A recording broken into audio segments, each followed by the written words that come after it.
viewers, listeners, and participants. It's a pleasure to welcome you to this, the third day of our symposium in honor of the great national and international hero, Marcus Mosiah Garvey. He is our Moses, and so I tend to call Moses first. This is his 134th birthday celebration. And we have had 2 very lovely days already with very powerful speakers and doers.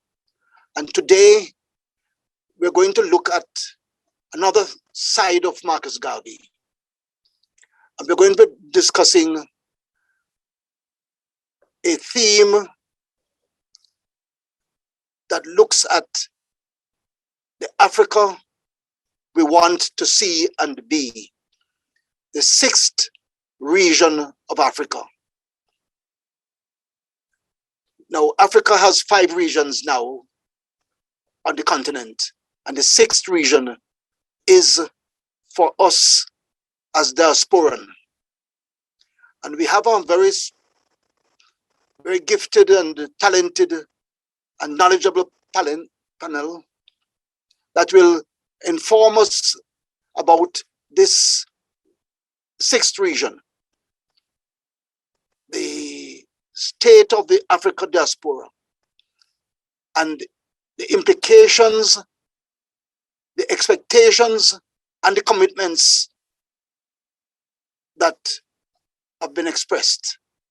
And we want to see and have a lively discussion at the end of the presentation. Now, yesterday, we had a very lively discussion from which a number of points came out, which I'm going to throw to you if you were not here yesterday. But it is important that we build on the knowledge that we have in order to build the Africa we want. Yesterday, we had discussion that led us to believe that there will be need for an international committee on diaspora. Now, I am not suggesting that there's none. And what was suggested that we have so many that it becomes confusing. So I throw that out.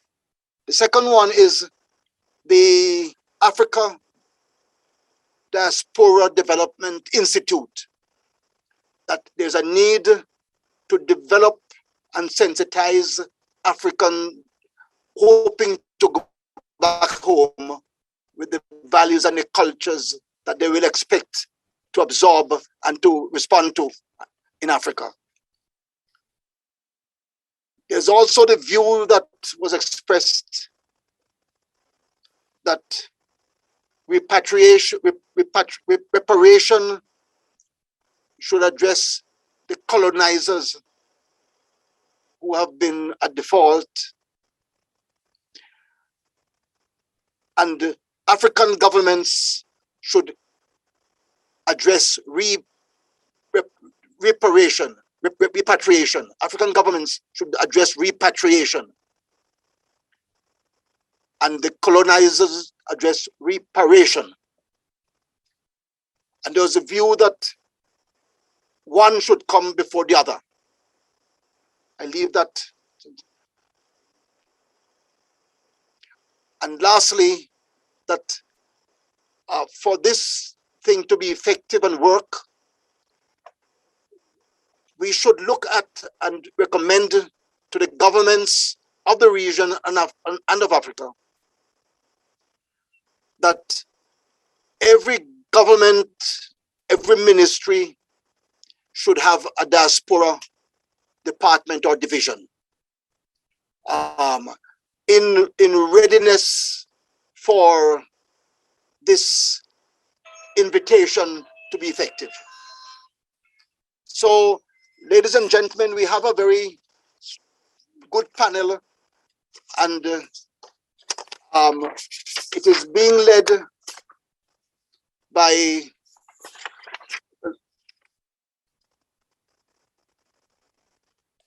I'll tell you who is being led by. We have it composed of Mr. Firstman, Mr. Firstman Ray, who is an activist, but he's also a demonstrator of the concept of the village that he sees can be expanded in Africa. We have Mr. Winston Norman, who is from the Costa Rica UNIA branch. He'll be joining us. He's the president. We have the Honorable Kayama Brown, who is the Minister of Foreign Affairs in the Africa Diaspora state. We have Mr. Glenroy Watson, the Secretary General or General Secretary of the Global Africa Congress in UK. We have Ambassador Jasmine Rowe, Africa, who is the ambassador to or for the State of Africa Diaspora in Ethiopia. We have Dr. Beryl Brickman, who is, I think, well known to us.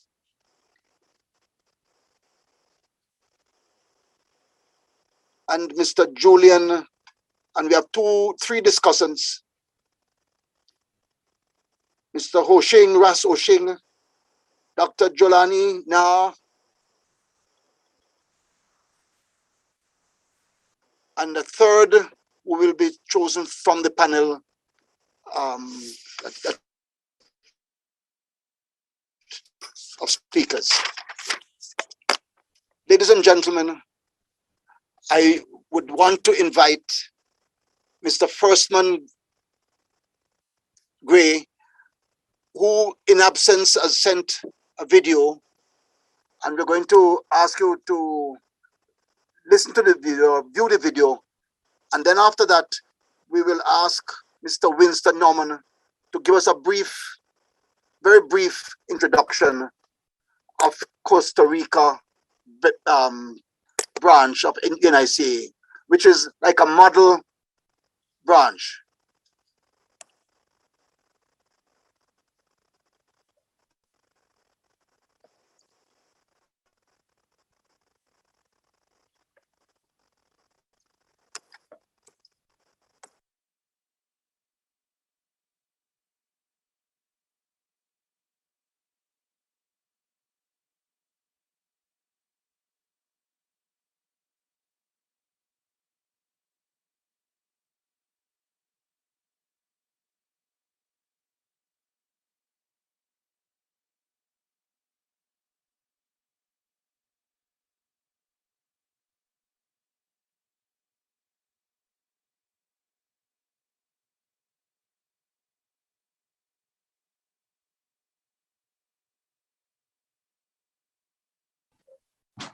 We lost sound, Kingman. We lost sound.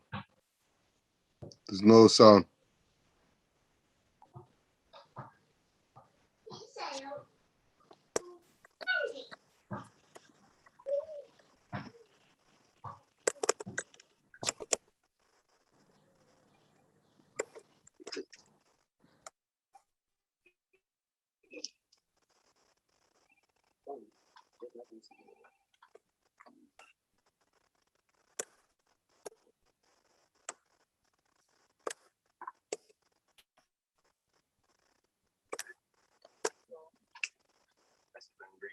In the mighty name of Mother Earth, blessings and greetings.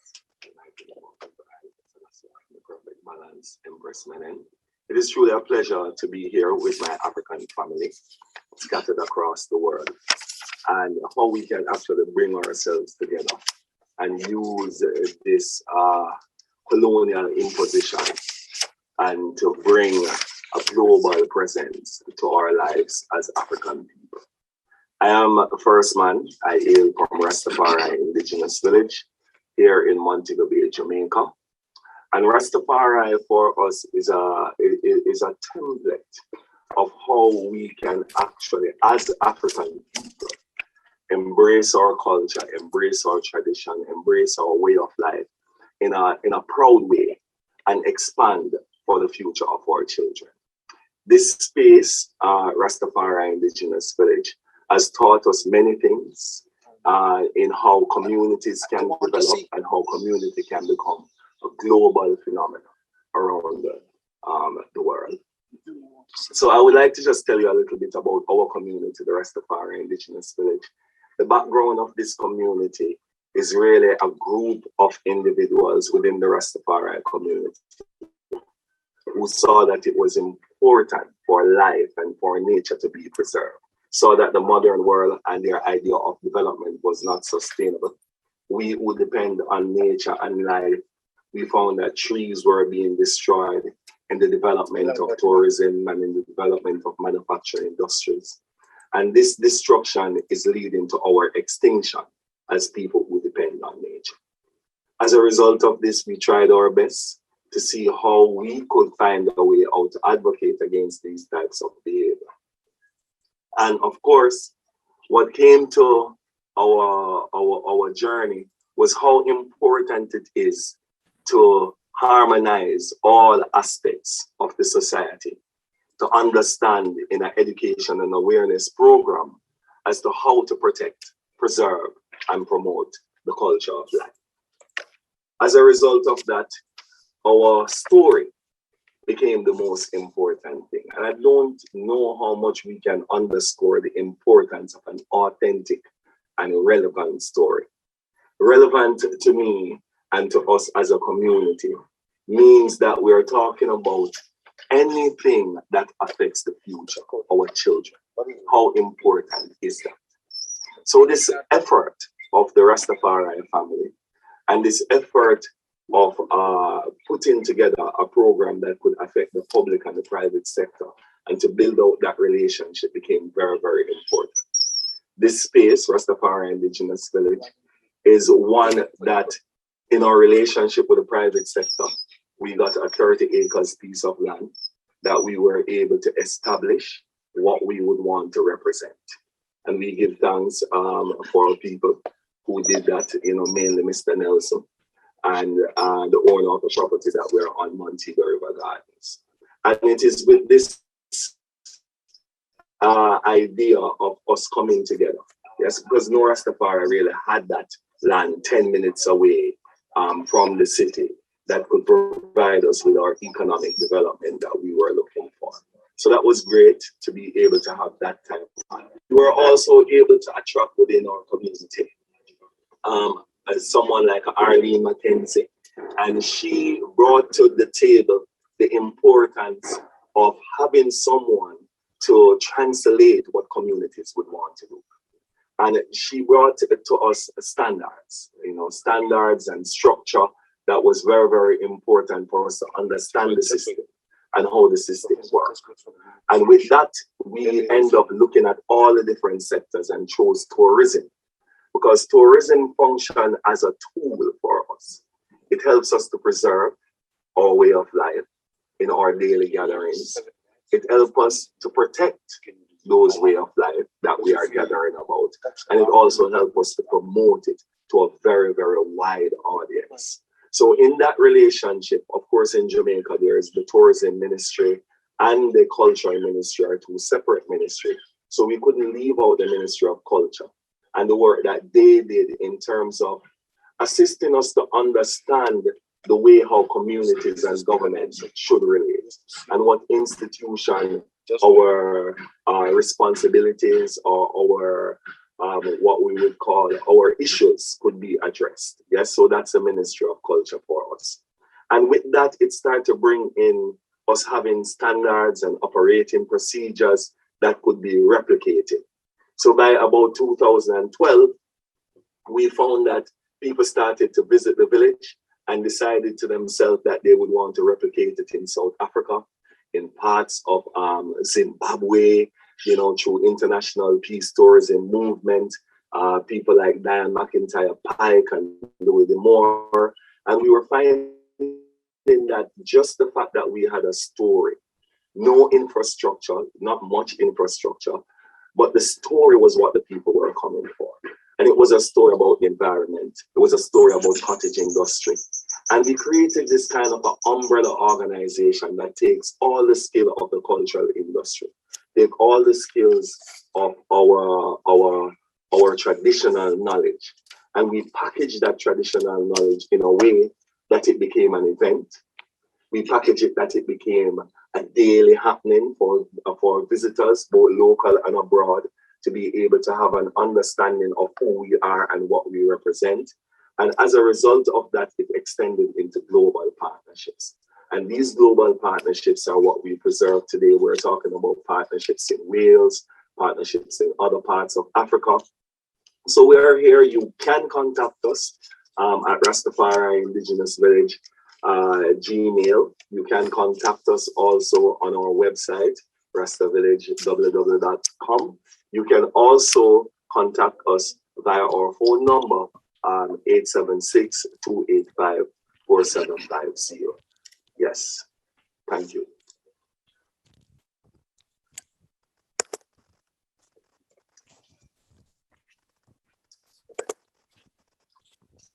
Thank you, brother.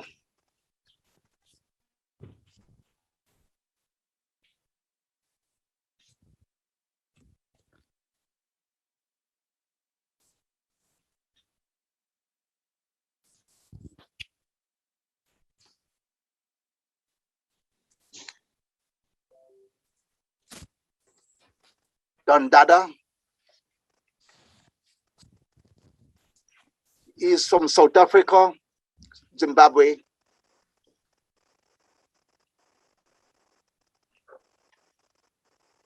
Menelik, you have the floor, please. Go ahead.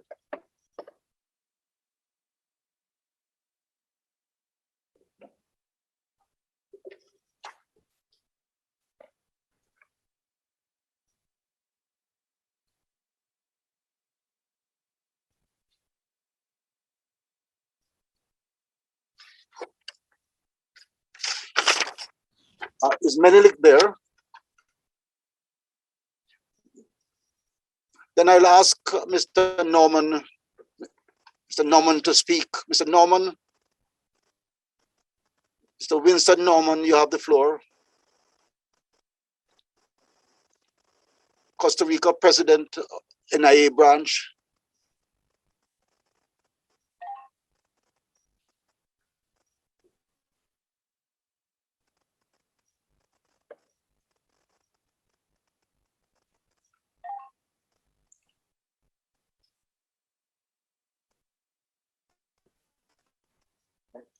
We'll move to Anyama Brown. Honorable Kenyana Brown, Minister of Foreign Affairs for the SOD, State of the Africa Diaspora. Hi, good morning. Good morning, Prof. I'm happy to be here. To my fellow panelists, I'd like to Good morning, Mr. Brown. Deeply honored to be here. Deeply honored to be here and to be sharing in this forum, certainly in this momentous occasion. We are all honoring the national hero of Jamaica and the global Pan-Africanist, Marcus Mosiah Garvey. I am here representing the state of the African diaspora, and this is a organization that was essentially, is everything okay? Yes, everything's fine, Kenyon. Oh, okay. All right. We are hearing you clearly. Okay, so I represent as the foreign minister for the state of the African diaspora. This was an organization that essentially was formed out of the African Union. I think the African Union in its formation had identified the sixth region, as you had said earlier, to be the representative of the diaspora. And could you, 1 second, please?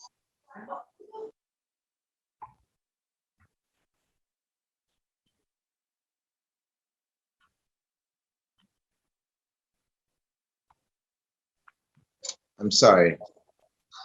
So in the African Union initially, when in its setup, had identified that they needed to have a structured way to engage the diaspora. So they had chosen a vehicle, which they said that they needed to be the establishment of a state of the African diaspora, which was to operate in a similar fashion of the different regions on the continent would have operated. And I think it was sometime around 2013, 2014, the then head of the African Union, who was the head of Mauritania, had summoned Dr. Louis George Tin, the head of a major Black advocacy organization in France, to join him to embark on the establishment of the state of the African diaspora.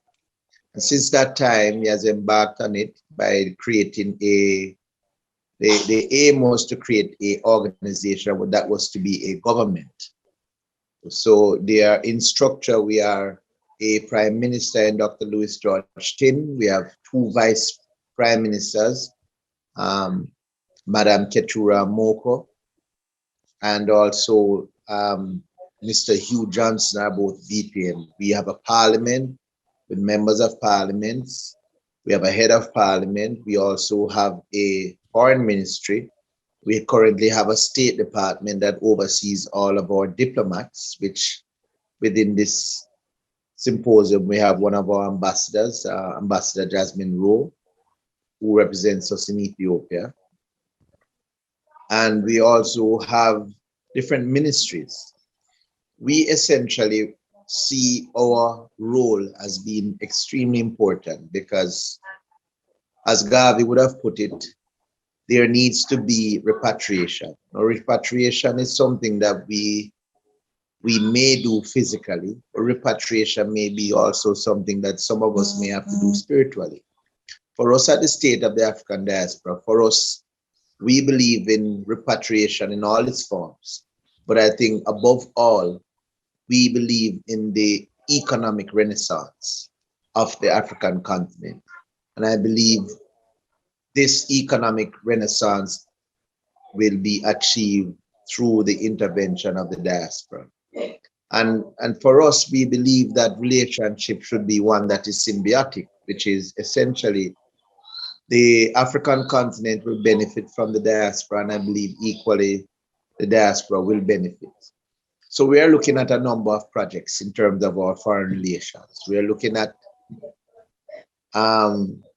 engaging investors, people who have a tremendous amount of expertise to go and establish and do projects on the continent. Currently in the state, we are facilitating a number of projects in many different spheres, certainly in hemp farming and hemp production.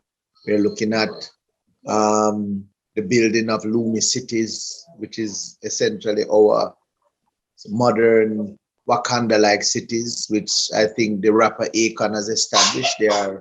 We have also have other investors who are planning on establishing similar cities in different parts across the continent. And we are deeply involved in these things because we believe that the kind of coming together of the global African family will have, and that has to be done through economics. And I think for us at the state of the African diaspora, we will continue to push and continue to fight to ensure that this is seen to fruition. For us, our official currency is the Lumi, which many in the room who are domiciled in Jamaica would have heard about this because the Lumi first saw its genesis in our maroon communities. Since that time, like anything else, I've always tell people that the Lumi would have experienced problems like any other new currency. It's not readily accepted. It is seen as a paradigm shifter. It's seen as something that is not in keeping with the status quo. And we understand that. But like what Marcus Garvey has said, the status quo of the world has never factored in the global African family. And it is incumbent on us as African people to canonize our own saints, to create our own leader, to establish our own forms of social grace. And I think for us at the state of the African diaspora, we believe in this. And as such, we have adopted the Lumi. It saw its genesis. It never did well in Jamaica, admittedly and honestly. But we understand, and it's not an indictment entirely on the authorities in Jamaica. Equally, they may be constrained by other global international system that makes it very difficult. For us, we understand this, and we have since moved from them, and we had moved onto the continent. And this was done through the inventor of the Lumi himself, Mr. Timothy McPherson. And I've since moved to the African continent, where we first engaged the African Kingdoms Federation, which is the federation of all the kingdoms, the majority of the kingdoms. And they had adopted the Lumi and made it their official currency. So today, the Lumi saw its genesis in Jamaica and the Maroon communities, and it has transcended that and is now situated on the continent. And it now has the acronym AKL, which stands for the African Kingdoms Lumi. I am pleased to announce for this forum that with the establishment of the African Free Trade Area Agreement, which essentially enables the African continent for the first time in its history to be able to have borderless trade internally, which is massive. And for us, equally just like the European Union, when they established an economic union of the European Union, they had to establish a European Central Bank, and they had to establish a European Financial Regulatory Authority, which oversees the operation of economic activities within the Union. Well, similarly, Africa, as a precursor or as a result of the Free Trade Area Agreement, there was the establishment of the African Central Bank and AFRA, the African Financial Regulatory Authority. And I am pleased to announce that they both have recognized officially the African Kingdom's Lumi as an official currency within the African continent, and is also deemed the official currency of trade for the continent going forward. Currently, the Lumi is in the stage of they are initiating the circulation. I know that they have completed this process in the Republic of Congo, where I know just last month the civil servants were paid. And I think there are some other territories that this is taking place slowly to have a harmonization with their financial system to see the Lumi now in full circulation. And the state of the African diaspora plays an integral role in the Lumi, because it is through our network that we are pushing and establishing the Lumi for trade. And what is more important, more than anything else for us at the state of the African diaspora, if we see the coming together of the global African family, this can only be done if we harmonize our economic activities. And the Lumi will play an important role. And as I've always said, and we can do our own respective research, and we will know that in other ethnic groups, such as the Chinese, the Jewish, and the Indian communities, we will see that when money goes into these communities, they last a much longer time. They last anywhere between 28 to 30 days. However, it is something that is common within Black communities. It is something common in Black communities. In Black communities, they are, it doesn't matter where you look, if it is in North America, if it is in the Caribbean, if it is in Central America, South America, and even on the continent, there is one common characteristic throughout all, and that is the money never stays. And it is said to last anywhere between 6 to 11 hours. We believe that with the African kingdoms looming, we will be able to start trading amongst ourselves with our own currency. Currently, it's a digital currency that one can go into your Google Play Store if you have a Android phone, and you can download your wallet.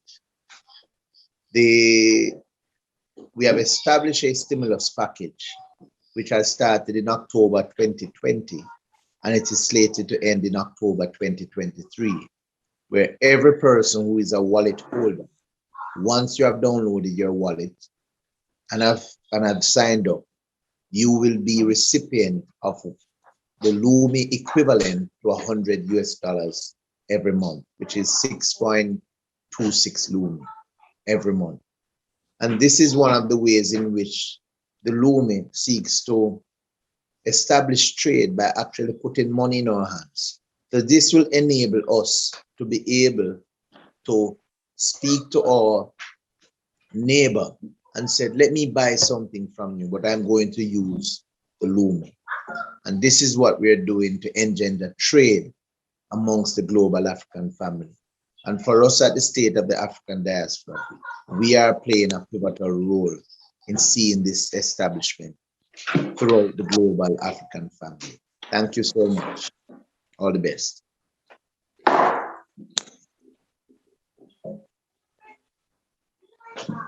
Thank you very much, Honorable Brown. We will go now to Mr. Glenroy Watson from the JC.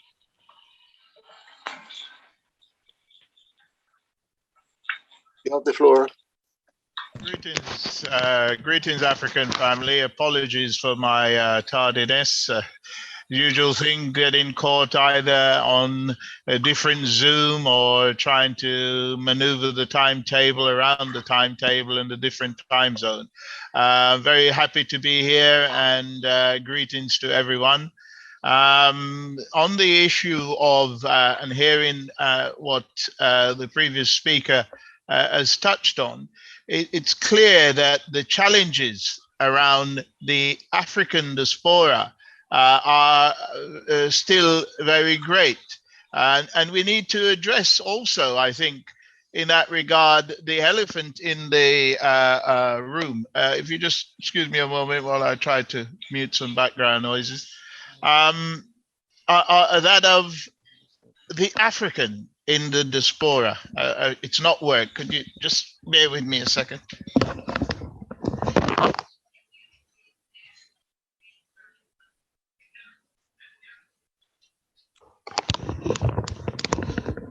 If anyone is concerned whether this is live or recorded, I think that will address that. I'm very sorry. What I wanted to touch on is our identity as Africans in the diaspora, because I think that is very much a touchstone of being a united diasporan community and addressing some of the issues that remain challenges to our working together, if not unification. Because what is the African diaspora? It is everywhere outside of the continent. Indeed, I have heard people talk about the diaspora within the continent, of people from one nation to the other who is on the continent. So we need some definition and we need some clarification, but also we need some understanding or self-identity and self-identification. It's easy for somebody outside of the continent, born outside of the continent, to, sorry, what?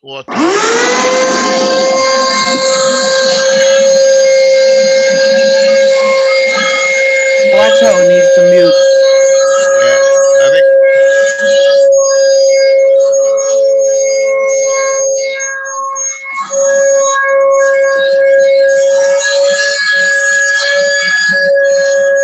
Mute that person there. Mute that person there. Host, you need to mute Watto.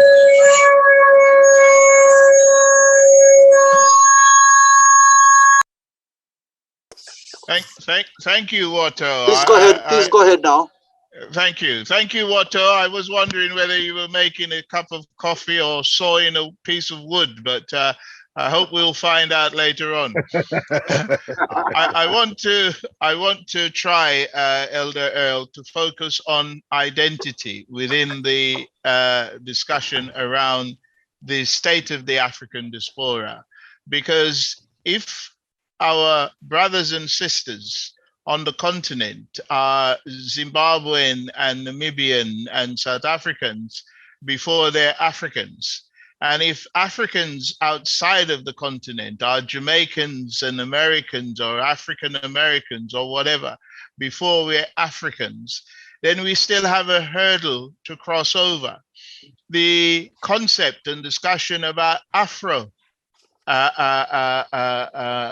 Brazilian and Afro Venezuelan, etc., is also another dimension to this discussion. But we need to be willing to have that discussion. We need to be willing to face up to people's fear, if you like, and fear of identity and fear of loss of identity.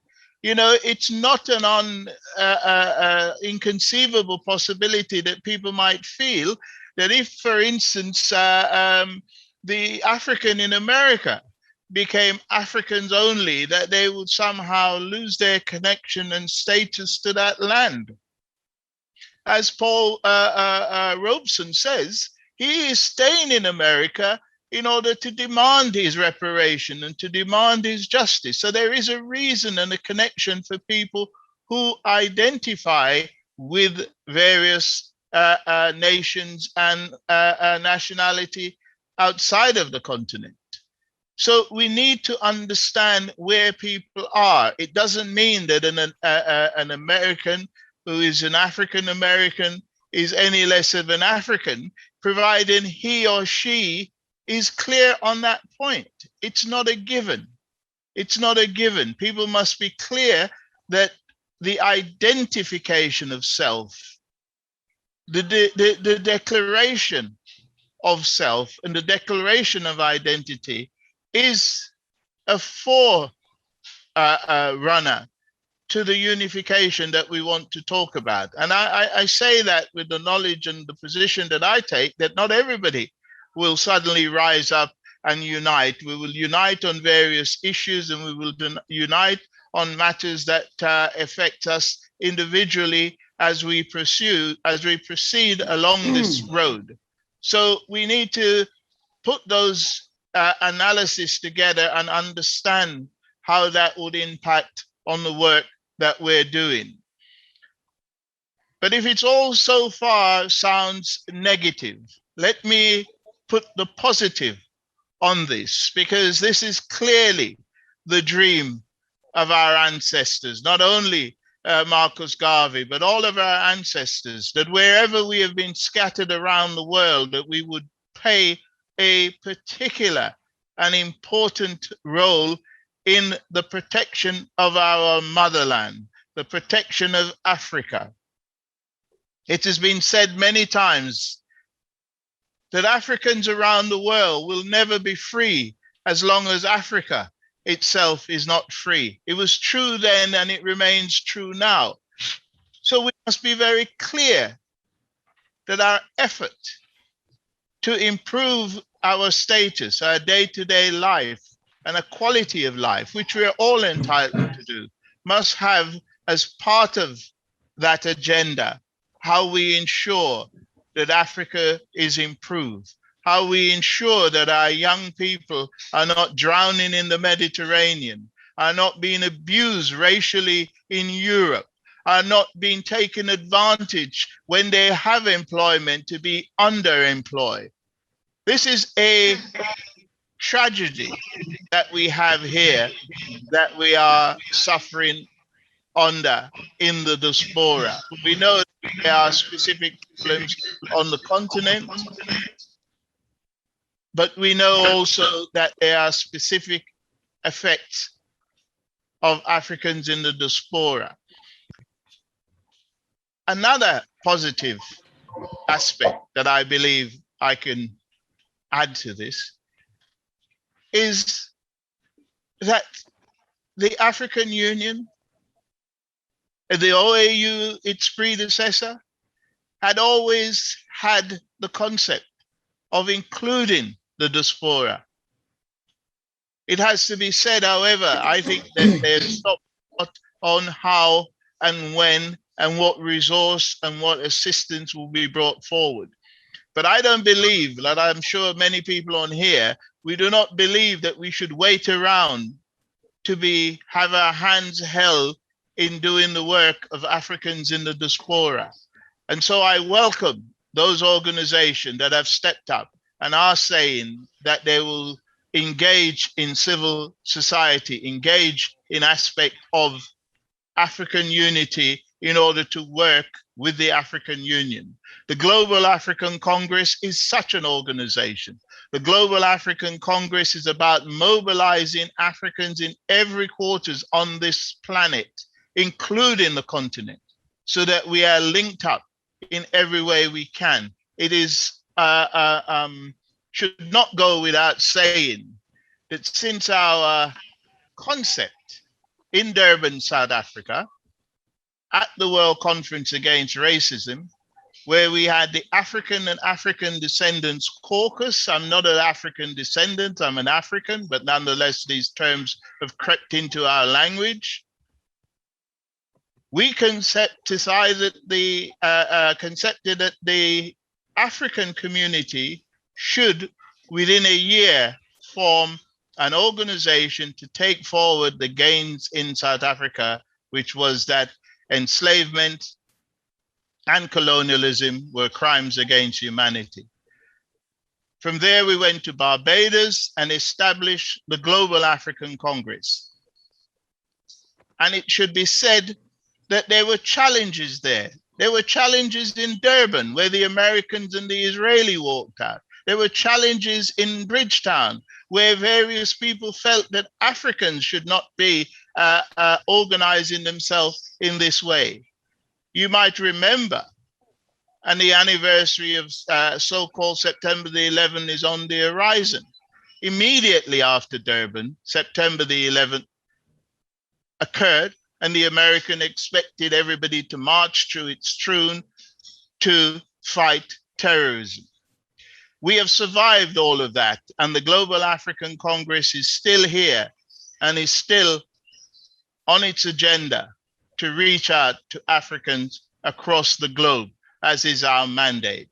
So, Chair, I want to leave it there to engage in any question, any discussion around the issue of the African diaspora. But I just want to reinforce what I said earlier on.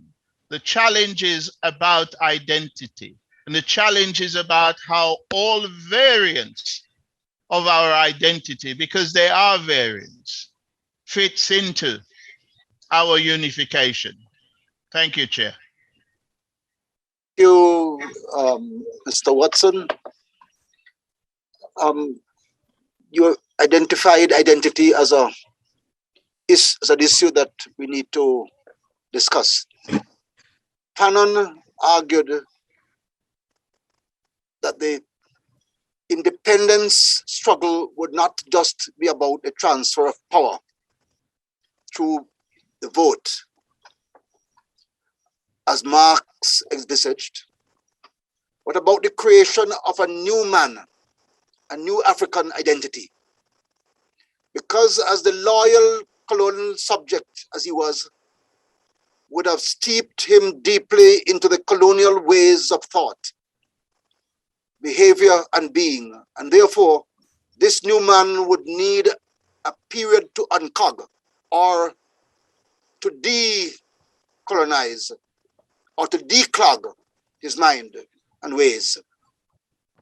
That was what Conan, when he observed what Marcus Garvey said earlier and predicted.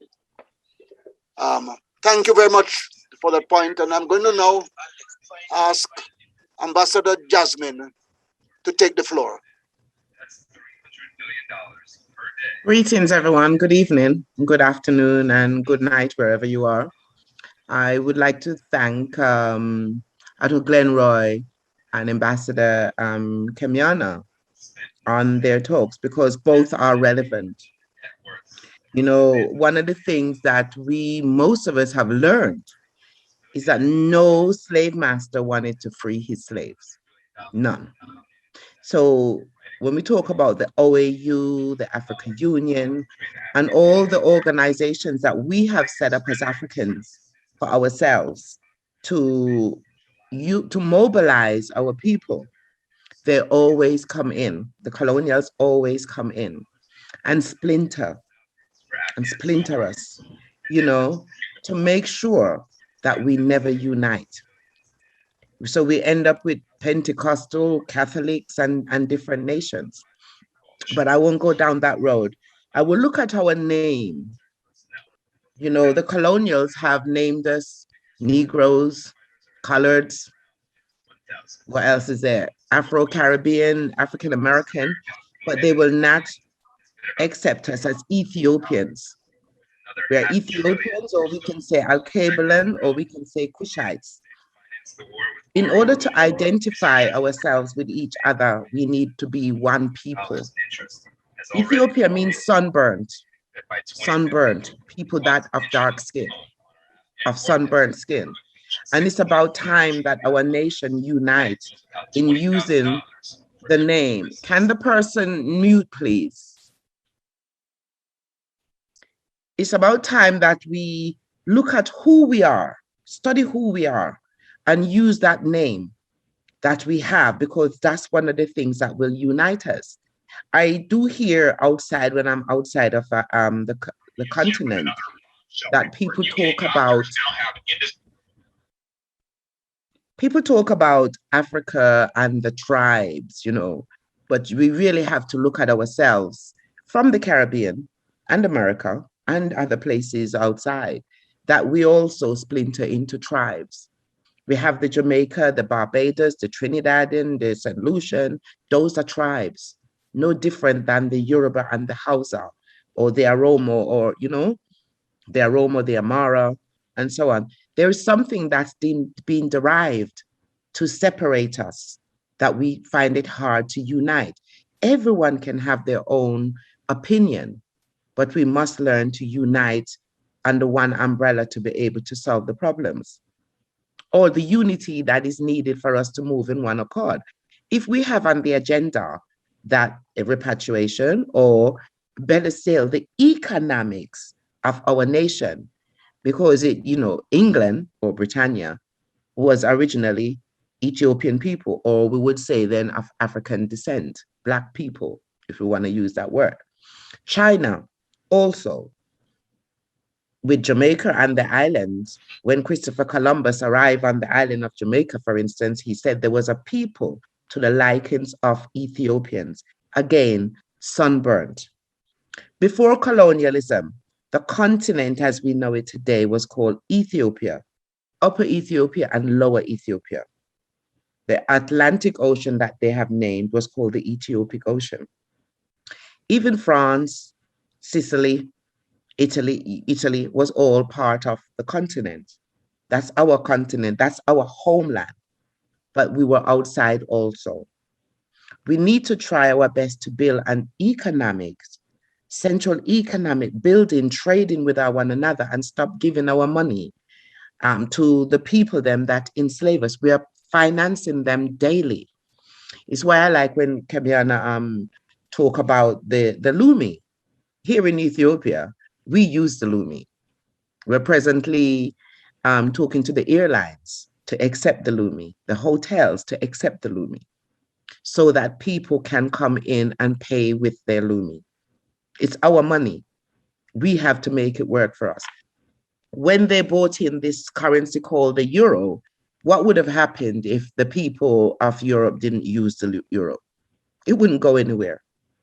But the Lumi, because it's specifically for the African nation, those in Africa and the diaspora, they will ask you, oh, can I change it into pound? Can I change it into dollar? Why? And the only reason they want to change it into pounds and dollars is that they have been trained to give their money to the colonials. That's what it is. Pounds, shillings, and pence, and anything that's put there. Right now, I would say to our brothers and sisters internationally, unite under one umbrella. We are Ethiopians. We are the only sunburnt nation that there is. So whether you're in Jamaica, England, Saudi Arabia, China, we're Ethiopians. You know, we can say Nubians, we can say Kushites, but either way, the things that refer to us is what we need to use without the colonials telling us who we are. We have been here for centuries, so we know who we are. We were here long before any of them were here.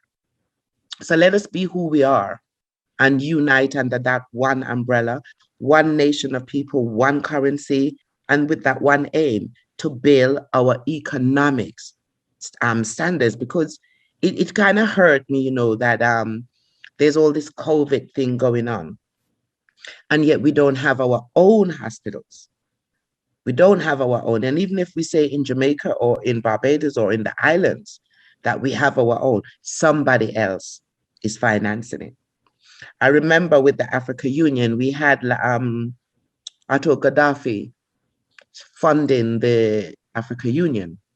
But then, of course, when he said, we must put this on the agenda now, that the United States of Africa, and in order to have the United States of Africa, we must include those in the diaspora. We must also ensure that the artifacts return. By the following year, they had torn him down. And every single civil rights or prime minister that stands up and says anything in the benefit to include the descendants of the African slaves, they tear them down. So we as a nation must watch these things and unite. We don't try and change anybody, but know who we are as a nation. Marcus said it, that we must organize and centralize. And the only way that we can do that is to be one people, one name, one currency, and that one aim, that we are going to be building our economy and we're going to be taking care of our own business. The Lumi that was mentioned by Foreign Minister Kemiana is only distributed to those of, I'll use the word African descent because everyone knows that word, only those of African descent. That means that we spend our money amongst ourselves. I am in Ethiopia, I want black soap from Ghana. I buy my black soap from Ghana with my Lumi, because on the marketplace, it's there to tell me how much it costs. I want Aki from Jamaica. I can buy Aki from Jamaica without having to convert. No currency conversion. I don't have to change it into no foreign currency like dollars and stuff and those things, or pounds. I just directly buy. There's been something that is being put there to ensure, even though they tell us that slavery is abolished, around your circles, you can see that it's not. It is not abolished. They give us a plaster for the sore, and then after a little while, the sore get bigger and the plaster bursts off.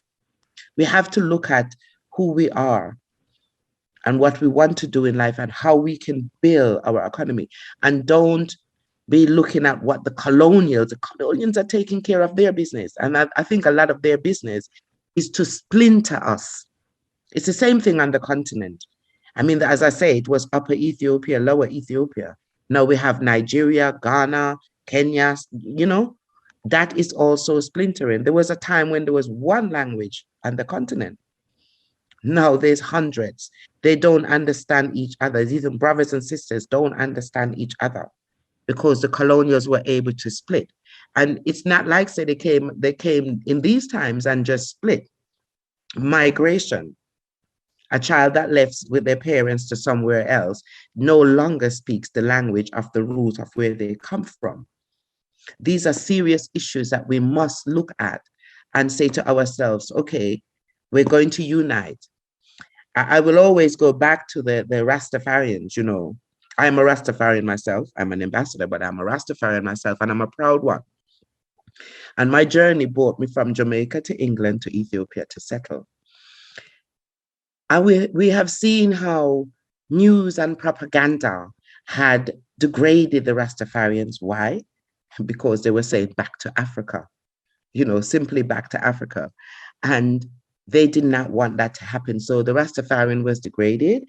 In the Caribbean, they were known as black-hearted men or black-hearted women or black-hearted people.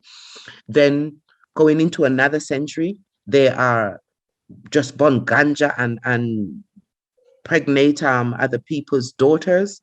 You know, these are things that they used to cause segregation. And look at it today now, we have all got to come back together to help one another.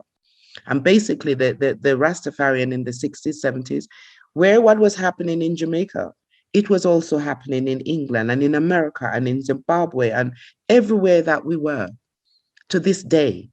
Now with social media, we can see that a lot of the things that was happening in the 30s, 40s, 50s, and 60s is still happening in the 21st century to Rastafari. I will talk on Ethiopia today. I don't know how my time is. Ethiopia today, the one place on the continent that they have not colonized, even though it's called Abyssinia, the continent, as I say, was called Ethiopia. We now have the same colonials coming again. They're coming at the east come into Ethiopia. But the propaganda that's going outside is not saying that. We have them coming in at the west to take over Nigeria. The oil at the two most, I would say then the two most developed and richest on the continent. They are coming to try and take that again.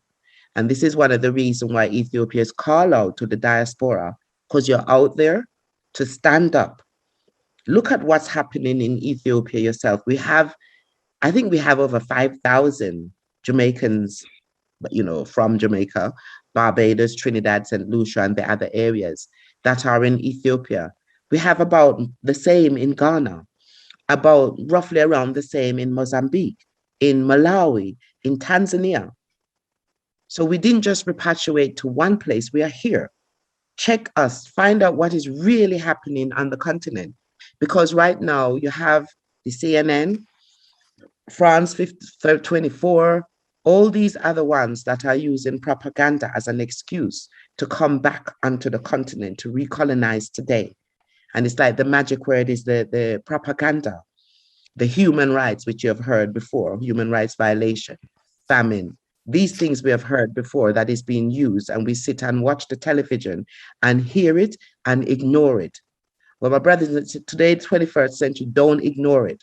Find out the truth and then spread the truth around you. Don't spread propaganda. Find out the truth and let other people know what is happening so that, you know, we all have an understanding. Because if they were to take the continent, that does not help our people in the Caribbean and England and those places. You know, freedom is a must. Thank you. It's all right. I've done my. Thanks, everyone. Thank you, Ambassador. You're welcome. Few points that we should bear in mind that has been made. The Lumi was emphasized, and it seems to have some good currency, but it is not legal in Jamaica. The process needs to be reviewed and strengthened, but it seems to make a lot of sense. But Ambassador will be available during the panel discussion for any further follow through. I'm going to now ask Ms. Dr. Barry Beekman to take the floor, and you have 5 minutes, 6 minutes maximum, please.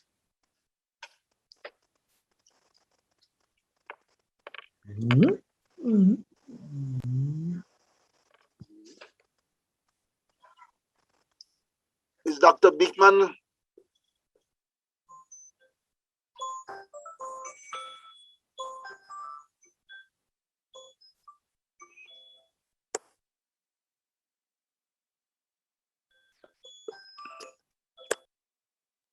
If Dr. Beekman is not in, then we will have a brief interlude and give him time to come.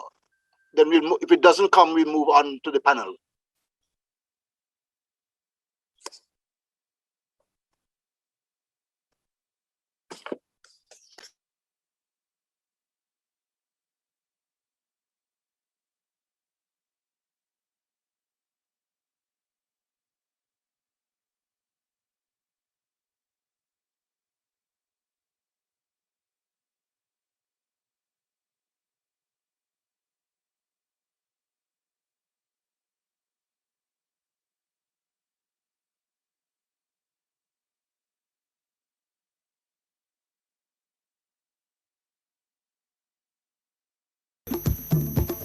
It's like a tree without roots.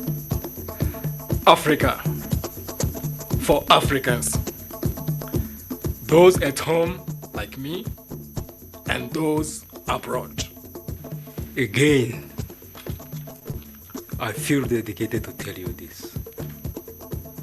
The enemies are not too much from without as from within there is. You need to watch out.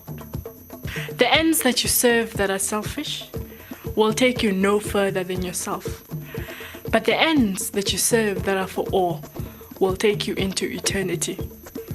The black skin is not a badge of shame, but rather a glorious symbol of greatness.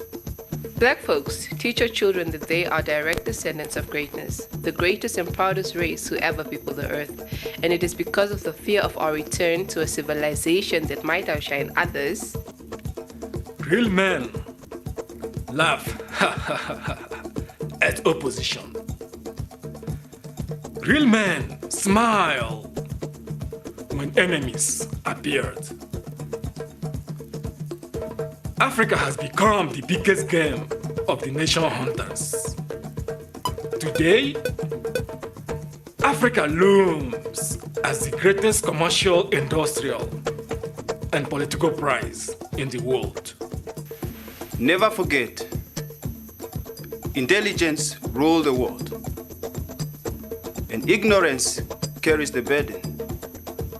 Therefore, remove yourself as far as possible from ignorance and seek as far as possible to be intelligent. If you haven't confidence in yourself, you are twice defeated into the race of life. With confidence, you have won before even started. Sometimes I see no hope in my platforms and I ask myself, when is my people going to realize the reality of life? Because you can't depend upon another race to free you. That is a basic role of human existence. Never expect dark to drive you out of darkness, because only light can do that. Why are we hated and kept down by a jealous, prejudiced contemporary world? In a world of wolves, one should go armed. In the reach of Negro, in the greatest of wisdom.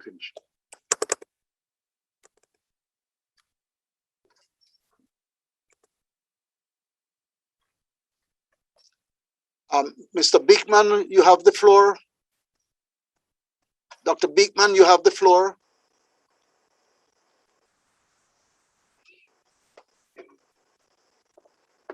Can you identify yourself? Okay, if Dr. Beekman is not here, then we will move into the panel discussion. The panelists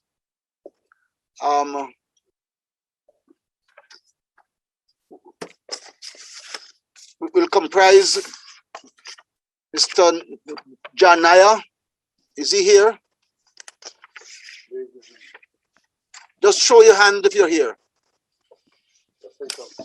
Okay, thank you.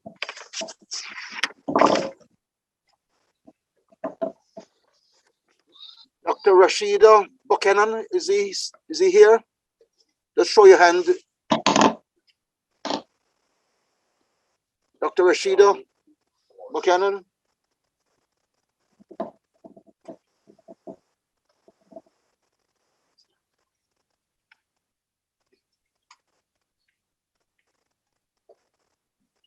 No.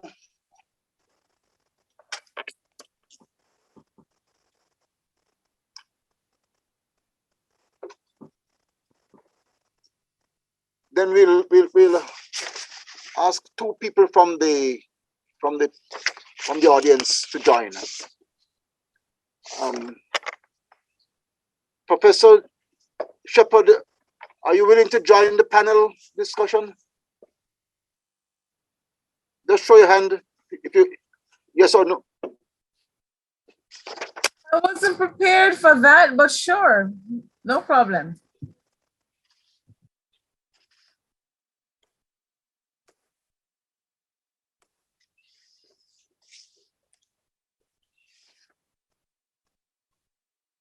And I'm going to ask Ambassador Percy if he's there from Nigeria to join the panel.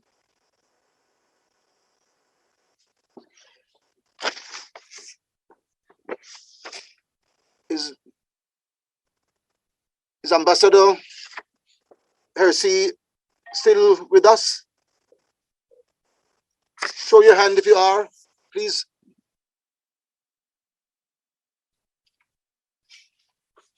Okay.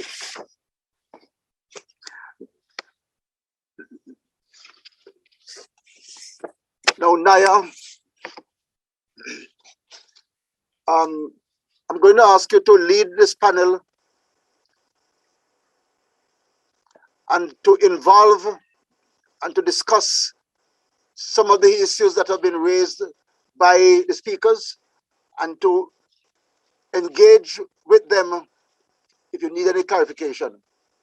So you're going to discuss the issues, and then if you need intervention, please feel free to call on them or anyone that you think would be able to give clarity.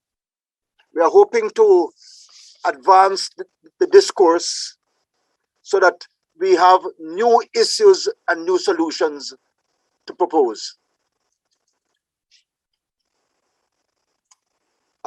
Mr. Nayak, Dr. Nayak, can you assume your role? Thank you, Chair. Brothers and sisters, I first want to greet you in the name of His Imperial Majesty, Emperor Haile Selassie I and Empress Menin Asfawa. And just to say that that greeting is a very important part of Rastafari invocation, which connects us to our pre-colonial roots deep in Ethiopia, as defended by our sister, Jasmine Rowe. I want to also mention two ancestors, Ras Mortimer Plano and Banky Foster Banky. Mortimer Plano, a teacher, mentor of Bob Marley and myself and many others. And Banky Foster, a Pan-African judge from Ghana who worked also in Windhoek and Sudan, South Africa, Ghana, and had involvement here in Jamaica.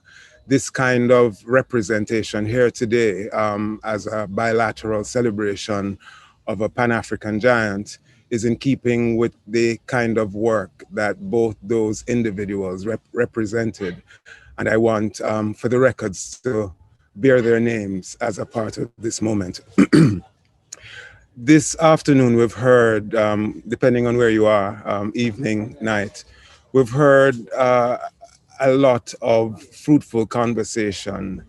And I want to start out by suggesting, given my own expertise, that there is a central unvoiced connection that we have been resonating here that is very much concerned with Rastafari and Rastafari in total.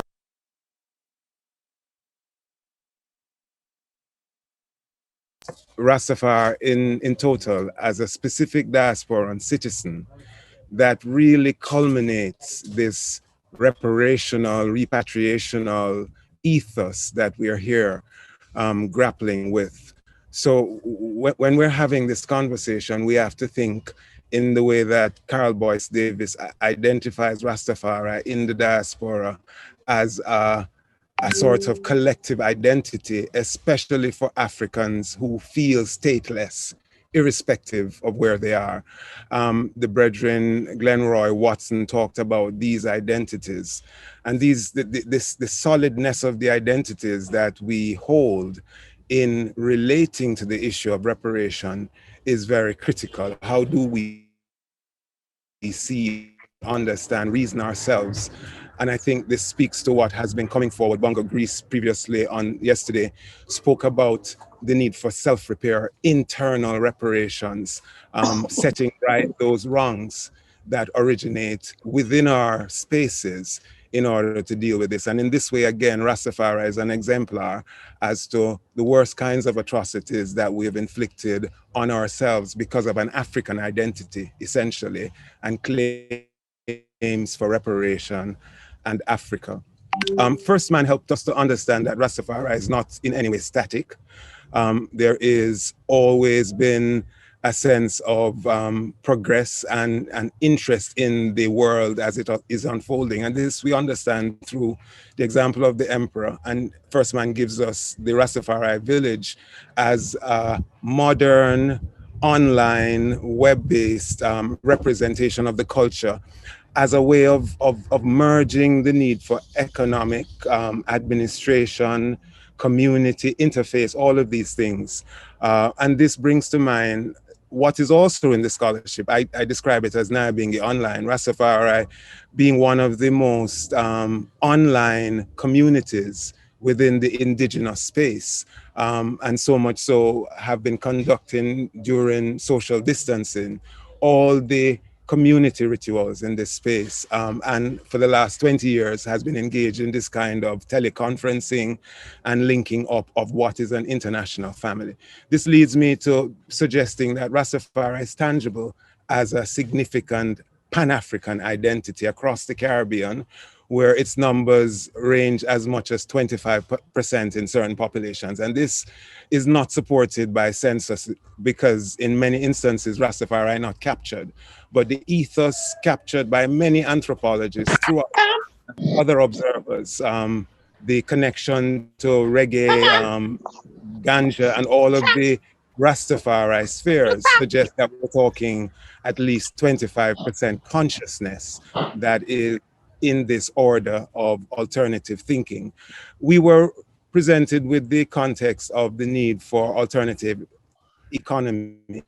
The foreign minister was very clear that as the African diasporan state makes itself a cohesive point for us, we need to center issues such as our currency. And the Lumi has been mentioned consistently. Ambassador Rowe also iterated that, you know, it is a way that we keep our spending within our communities. And once we really are thinking of conversion, we automatically are selling out the ethos of that very document. We also heard that there is a serious need for unlearning. Professor Taylor, in one of his interventions coming back from Glenroy Watson talked about the Fanonian conundrum of having become the other and now needing to undo that. And this is one of the reasons why I foregrounded Rastafari as a significant self-repair that has already undertaken those things. What comes to mind in this conversation as we seek to sharpen our own economic autonomy is the absence of what is now a current conversation, which is also a part of the reparatory justice space, which is that as it relates to cannabis, sativa, ganja, and how it is that that becomes an important quality monoculture replacement for many economies that were very much entrenched in a certain colonial relationship.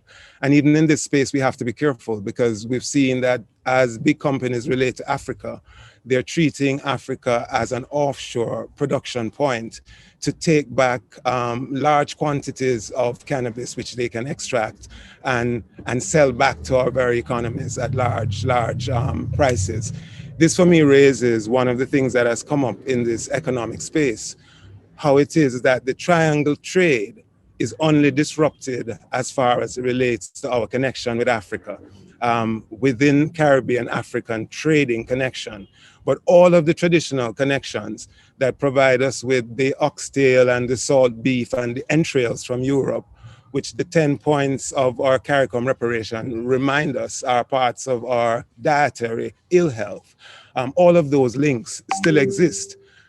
Many Caribbean countries have high import bills. As much as 60% of our goods come out of the United States and the United Kingdom as points for our people's everyday sustenance. These goods are heavily subsidized. We don't look at African options. I think that those things become very, very clear. I just want to turn attention to the fact that many persons have raised simple and clear forward-moving suggestions. I heard yesterday one of the ambassadors referring to cultural exchanges in the way that we know of the American Field Service, AFS, bringing students from diaspora into various African countries on a yearly basis. These are progressive and important now actions that we can take. I also heard about suggestions for a ministry of repatriation, and I think we're really talking about ministries of reparation as conversation points for all of this conversation. We're not just having internally, but we're seeking to have bilaterally with Euro-centric former slave masters. The important thing I think that comes out of this conversation, and it came up, Ambassador Rowe said it, and it was echoed by Glenroy. When, having got to this point, when are we urged to see the action coming forward from our declarations for reparation? What are our timelines? What are our action points that will allow us to bring these things forward? What about the Commonwealth, which serves only Britain to move away from the EU at willy-nilly because they understand that they have a population of common poor that they can continue to exploit in their advantage? When do we make decisions about those institutions? As long as those institutions continue to be our priorities, the Lumi will suffer. And it's 13 hours. This is a part of what I think this conversation is saying. When do we move into our timelines for actions, and what are those actions that we must take? When are the ministries of reparation going to be declared across our scape as Africans? When are we going to leave the British Commonwealth? When are we going to surrender the Queen as head of our states? When are these symbolic rituals going to be served to our people so that they can become partner to what is a process that they must also buy into? So the need for public education, the very need for our interface with ourselves as to what it is that this mission requires right now to move it forward in a significant way is some of what I think I've heard consistently. I want to just close my own comment.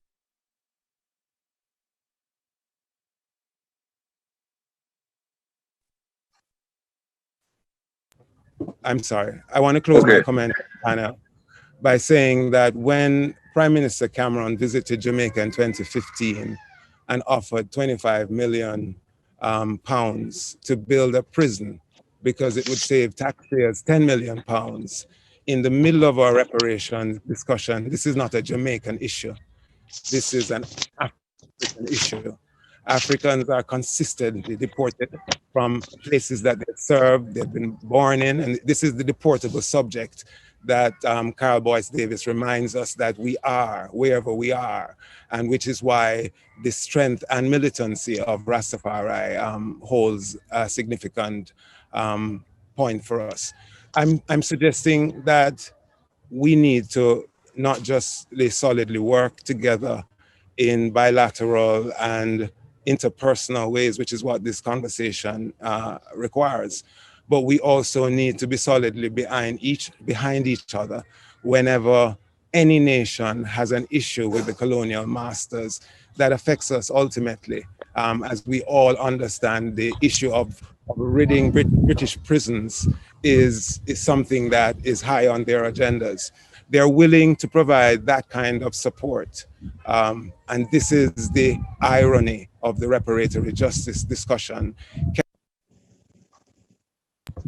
Cameron rubbished and put aside the idea that funding should be a part of the strategy for our reparatory justice conversation. And these things, the whole African community has to come out solidly against. So there are a number of reiterations about the need for unification, the need for an understanding of our rooted African identities before colonialism divides us into the tribes that now exist in the Caribbean, as we have been reminded of, and how it is to navigate the now of what it is we can each do to ensure that Africa continues to build its economy and its sociology, its response, its totalness to the conversation around reparations. I want to close by inviting my official brethren and sistren to not be afraid of engaging Rastafari in the leadership of this conversation. That is what is critical in representing the genuine complex critique which Rastafari brings, not just of the history that needs to be undone, but the thinking, the nutrition, the philosophy, the economy of what it is that we are seeking to repair. I want to, at this time, just open up the conversation to other members of the panel. I don't have the list of participants here, but they know themselves. I know Ras Oshing is here, a brethren from here in Jamaica. So we can perhaps start with your own responses to what you've heard this afternoon and imperatives as far as you would wish to advise us this afternoon. Yes, I must remind ourselves that we have a limited time and we have to exercise some responsibility. Speakers should try to do it within 2-3 minutes. You are leading the panel, so there's a lot of discussion to take place. So keep your initial comments to a minimum and then share the views that have been expressed by the speakers. You're going to discuss those issues. Thank you. Listen, my brothers. Yes.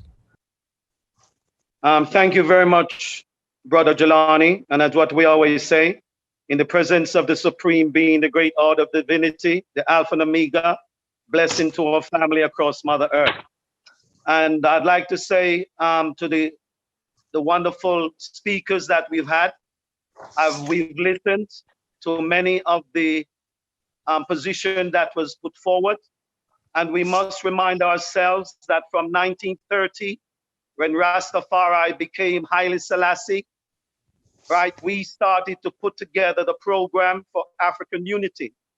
This more came about from the 25th of May 1963 when the OAU came in and the whole reality of that. So as a Rastafarian, both in my philosophy and beliefs of His Imperial Majesty and more so in the fate of the King, we know that the African Union, the wheel was already invented already. And as that relates to the Rastafarian movement, we know that the Rastafarian movement has really played a significant role in the 21st century towards African unity, because it was out of the Rastafarian that came the first research that defined repatriation, that brought the recognition of the sixth region, because up until then, Mother Africa only had 5 regions for continental development. So once again, we must also credit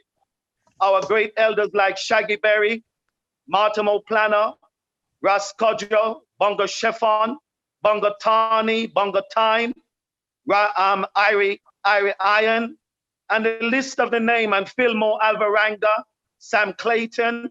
You know, we've had so many amongst us that has demonstrated the fullness of our position towards African unity and the importance of the sixth region that has now become recognized. So what I'm saying, let us now centralize under the sixth region, the African Union, because it gives us a governmental position that we're able to empower the African unity and also the movement of our people throughout the different region of the Western, the Western diaspora.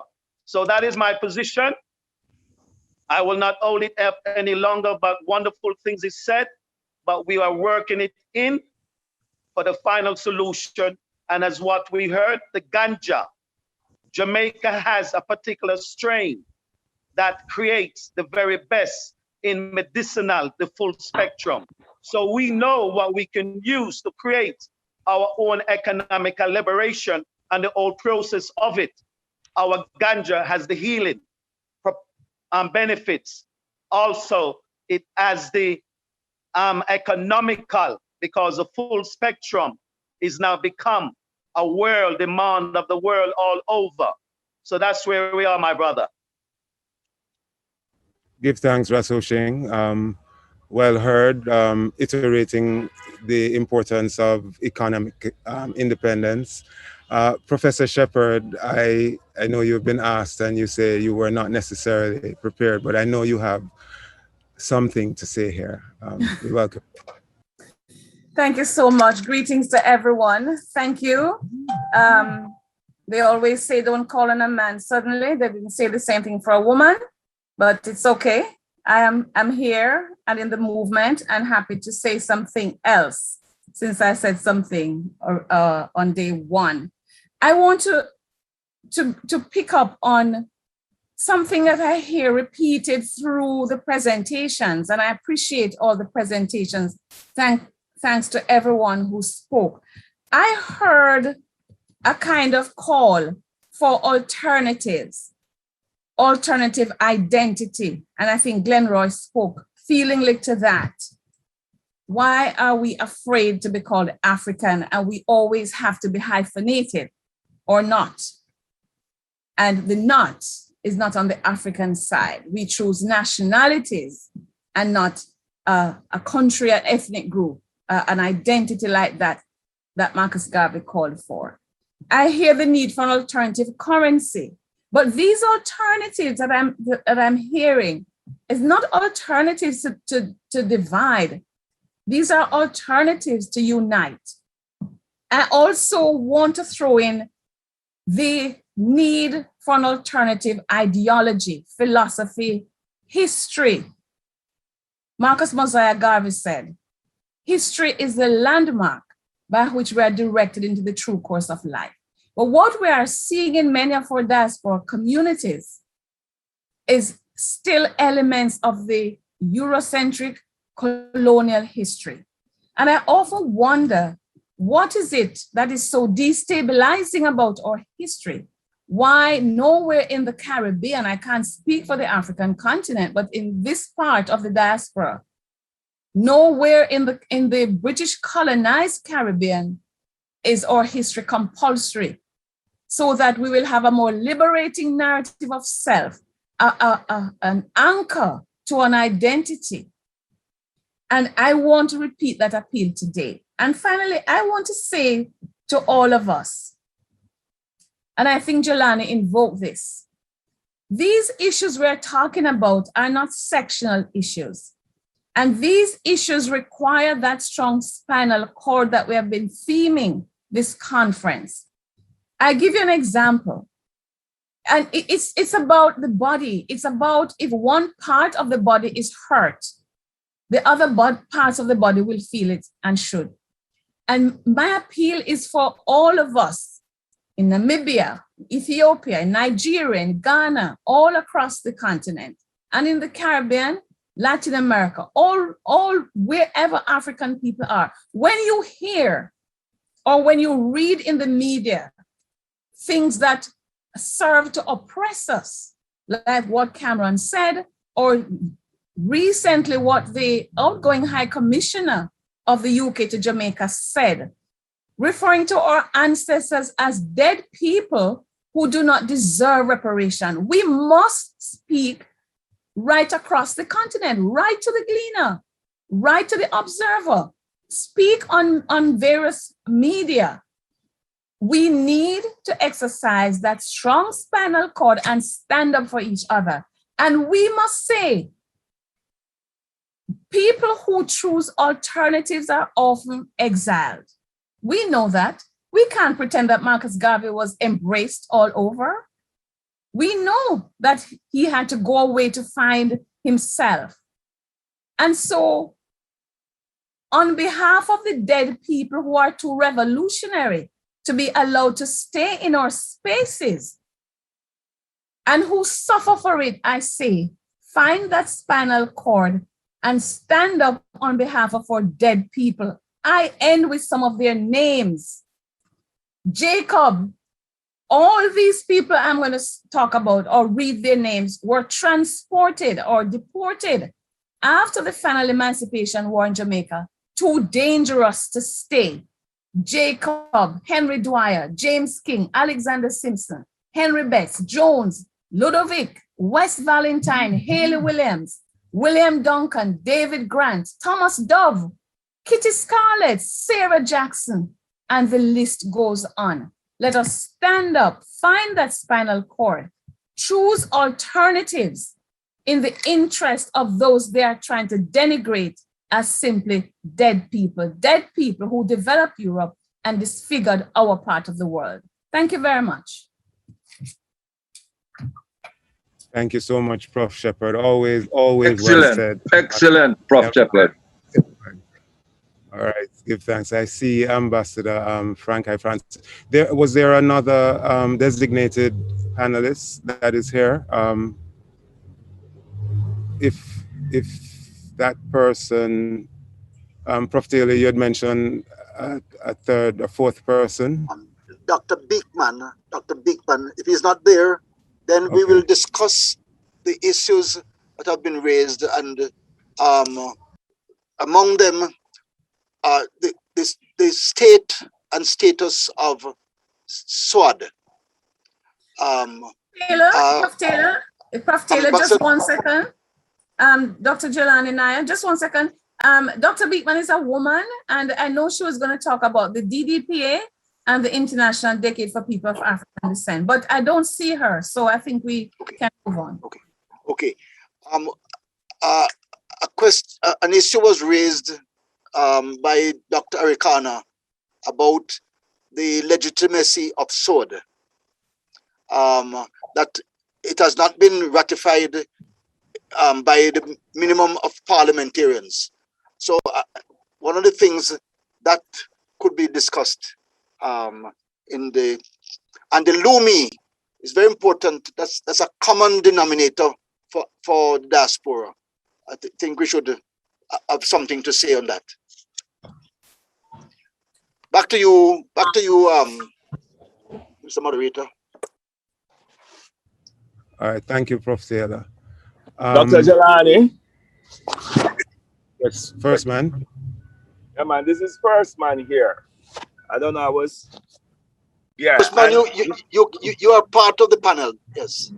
But right. Please, you have spoken, so I hope you were listening to the discussion, because I was we have listening to 20 the discussion. minutes. We have yeah, 20 and I minutes. won't take one. So let me just share in less than a minute. Yes. So, Dr. Jelani, I think also there are so many layers, and someone who operates at the ground layer, we can identify the total disconnect with a lot of work that are going on, especially in the cultural and creative industry, where the people are trying to survive. You know what I mean? And I think that's a very, very important point, that in your discourse, we must try to find a way how we can snapshot this work, because in listening, everything is important, but I don't see where it is fueling down to the conversations of the people who are on the ground daily, making connections, doing what they're doing from the cottage industry portfolio. And I just really put in energies that could actually, the same energy that you could use to build an empire is used to build a push cart, So I really think that we have to see how we can circumvent that kind of a relationship to let people understand their journey of contributionism and what they are really doing, that we can be able to have some of these conversations right now, because it feels a little bit left out,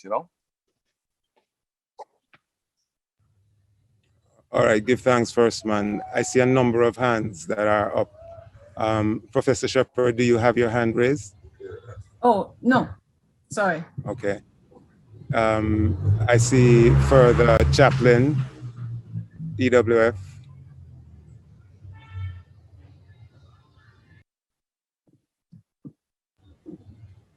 Go ahead. Yes, greetings. I was taking down Ria's number from Suriname. Greetings, each and everyone. My name is Neville Foster. I'm the chaplain of the Ethiopian World Federation, Local 12. I'm also the president of the 12 Tribe of Israel, USA. On the topic of the Lumi, I've received up 5 payments from the Lumi. The Lumi is active. I advocate for every African outside of Africa to sign up for it. The Eco 6 region we are the family of Africa. That's why the Eco 6 region is there. And we must come together. Ethiopia as present, I just want to share this outside of the topic. All Africans right now should rally around Ethiopia and Nigeria. The state of the African continent is at a critical point right now, and we must, as Africans, whether recognized as African hyphenated or Africans, we must rally around the Ethiopian family, the cradle of civilization. Forces are going into Ethiopia to disturb the country, which is at peace, except for the TPLF. And they are families of the enemy of Africa. And we have to really recognize that. They are enemies of Africa, inside of Africa and outside of Africa. We must come together for Africa at home and abroad, for the non-colonialization of Africa. We have to put a stop with it. We have to go onto the media, like what the sister said earlier on, write to the newspapers, write to the all kind of media, the truth of what's going on in Africa, especially Ethiopia and Nigeria. External forces don't want us to be together. I'm not interested in the religious part of it or the spiritual part of it, or from this context where the titles are concerned. I'm interested with the spiritual part where the act of conduct with love is concerned, as His Majesty has taught us. We Africans are multi-faith, we are multicultural, and we are multi all over the world. We made this world what it is. We had been subjected to slavery, and we made America, we made Europe, we made Asia. Now that we have built them all, we must now build us. In the first place, as far as I can see it, is to start from the cradle of civilization, Ethiopia. Ethiopia is calling for us right now for help. Mothers and daughters, sons who would normally be in the house are now joining the army to stop the enemy.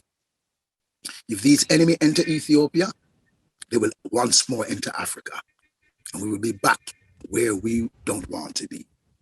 I am very much happy to be here, and I'm looking forward to be a part of any of these organizations that are for Africans at home and abroad. I'm a member of the Eco 6 region, and we're glad to tell everybody about it. Tell all your African brothers and sisters about it. Come right here together, not just only for Ethiopia, but for Ethiopia, the continent. Thank you, Chair. All right. Give thanks. And we keep on hearing the need to pay attention to what is happening in Ethiopia as something that all of us everywhere, and this has been consistent, Ethiopian World Federation is the genesis of all of what we are now speaking to, as the need to be conscious as an African diaspora and how it is that can be leveraged as a sixth region. I see Ambassador Frank I. Francis, please. Thank you very much, Ras Jelani. Let me just say what a pleasure it has been in listening to all the different conversations going on. And I just had some questions that I wanted to ask, and just to put a perspective. To introduce myself, I am Ras Frankai Molimu Kwame Taparai. I am also Antigua and Barbuda's non-resident ambassador to Ethiopia. And I am also have been installed within the Mpese chieftaincy, royal chieftaincy in Ghana. The Mpese being the Rastafari clan, as it were, within the Ga traditional chieftaincy, royal chieftaincy, in one of the major nations. I don't even like to use the word tribe. Let me just again big up the speakers that I've heard before, particularly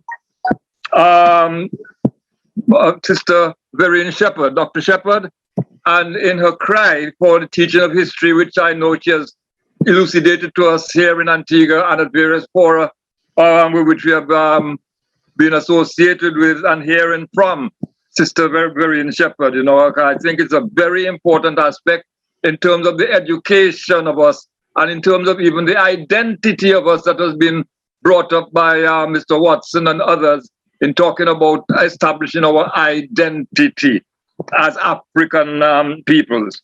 In terms of the state of the African diaspora, though, I was privileged to speak at the Marcus Garvey celebrations in 2018 at IRI FM in Jamaica, where I brought up this whole question of the state of African diaspora, where we were given a very rousing speech also by Mr. Steve Golden. And let me say, I am particularly impressed with what he had to say yesterday. And I would like to just big him up on that also too. But my feeling here, as I had then in 2018, was that it has not been sufficiently rolled out to those underground level, as being the Firstman was just saying, Ras First Eye, as I prefer to call him. And let me just again big up what he has been doing in the Rastafari Indigenous Village, which I've had the privilege and honor to actually have a tour around that Rastafari Indigenous Village. And quite in keeping with what he's saying about the need to roll out some of these other initiatives that we're talking about to the ordinary person on the ground. In that connection, I would like to ask the ambassador who spoke on the state of the African diaspora if there's any connection between SOAD and the African Union CARICOM initiatives that have been initiated by Tambo Mbeki since 2005 and looking now to be regenerated. And should have been done so at the last Commonwealth meeting, which never came up, but is still being looked to be reinvigorated. And whether or not there's any connectivity between the state of the African diaspora and any connection to the CARICOM foreign ministries. I would very like to see then some sort of thing between SOAD and the foreign ministry here in Antigua, to which I am a part of.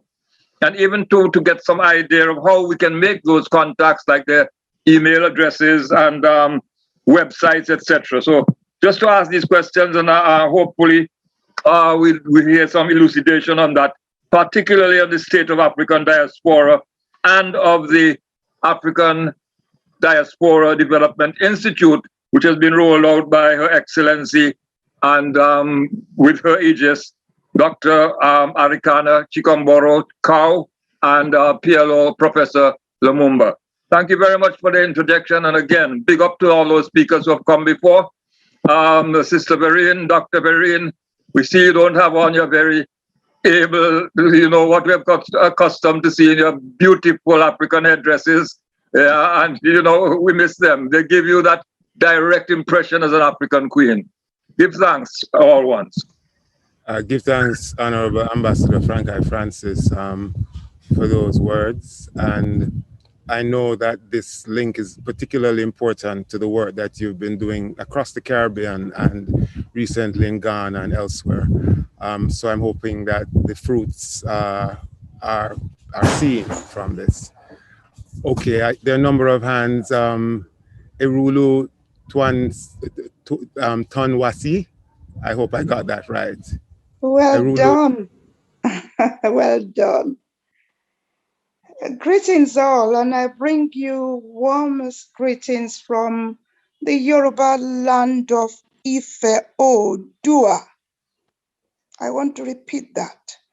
Yoruba land of Ife Oòduà. Oòduà is the most important name for us. That's our ancestor, Oòduà. Anybody who identifies with the word Yoruba belongs to Oòduà.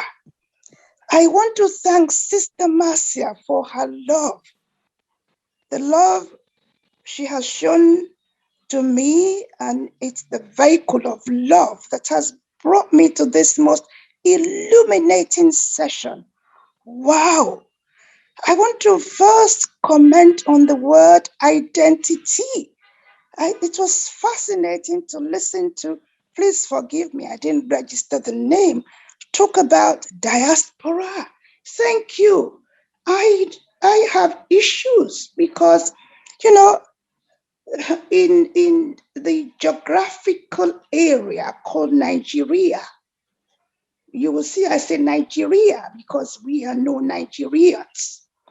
The geographical area called Nigeria, the word diaspora tends to be used for those who are outside of that country. So it's very interesting. So we need to work that out. I want, as I listen to you, I'm just thinking, please, these guys don't know the history of who I am.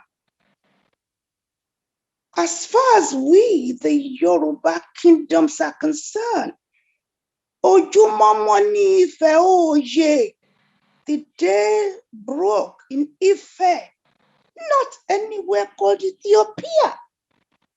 Please don't get me wrong. Please do not get me wrong. I said that because one, and thank you, the gentleman who said, focus on Nigeria. You know, even the word Nigeria, the river Niger, had the name Oya. That's the wife of my biological ancestor that people call Shango. So I'm only showing you a little bit about where you are, where we are. And that doesn't necessarily mean we can't work, but the same issues of how do we get the thoughts to move in the same direction. Never heard of Lumi. Thank you, my darling sister Marcia. It was through her I heard of Lumi because we in West Africa, we've got our own currency. Echo. That's what we are working on. Echo, our own. Buhari, our current president, is moving in that direction. So permit me to just say we've got a long journey. A long journey. The first is, please, this labeling of ourselves. One sister said, once upon a time it was West Indian, once upon a time it was Caribbean, and so on and so forth. But please, we need to understand that, and this is going to be my closing point. we, the people of Oduduwa, will hold on to that word Oduduwa. Odutobiwa. Inu Ejogbe. That is our story. And it doesn't link to anywhere else. It doesn't make us less of an African, if there is one. But Odua is who we are. Oduduwa. Odutobiwa. It has a meaning. The day that word disappears from us, we are nobody. We don't understand the meaning of African. Please, it's not an insult. Maybe, by the way, I'm a royal highness, and therefore with a kingdom. So I want to say, please, we've got a long journey to go. We in West Africa are working towards our own currency. Since my lovely sister Marcia introduced me to this Lumi, I've been learning about it. So I'm not in any way rejecting the move, but the struggle we have in the contraption called Nigeria is one group wanting to dominate the other. We, the Yoruba people, are ancestral people, and we hold on to the name of our ancestor. That's who we are. Iran, Ife, Oye, Odudu. On that note, thank you so much for the privilege of sharing my thoughts with you. Yes, sir. And I want to just say briefly that increasingly, not just across Jamaica, but across the diaspora, the Yoruba culture has taken strong roots, and many Jamaicans are exploring that as their story of origin and spirituality.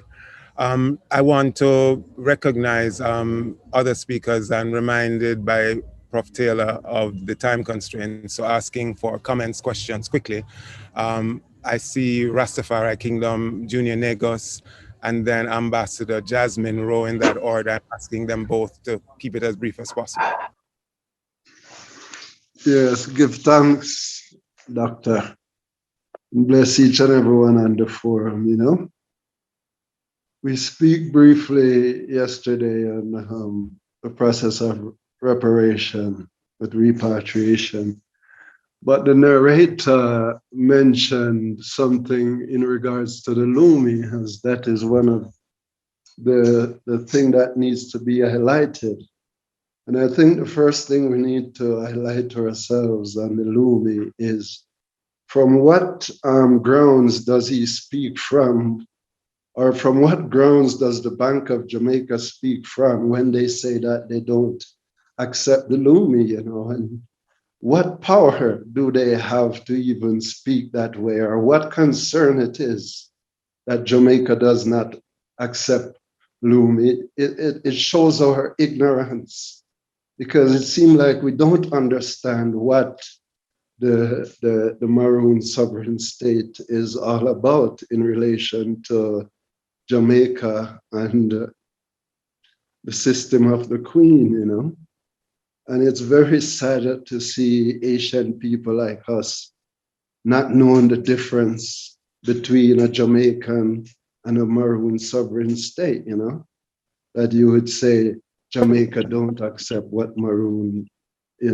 comes up with, And with that kind of lack of knowledge, then our whole nation is at stake, because we give off these kinds of impression.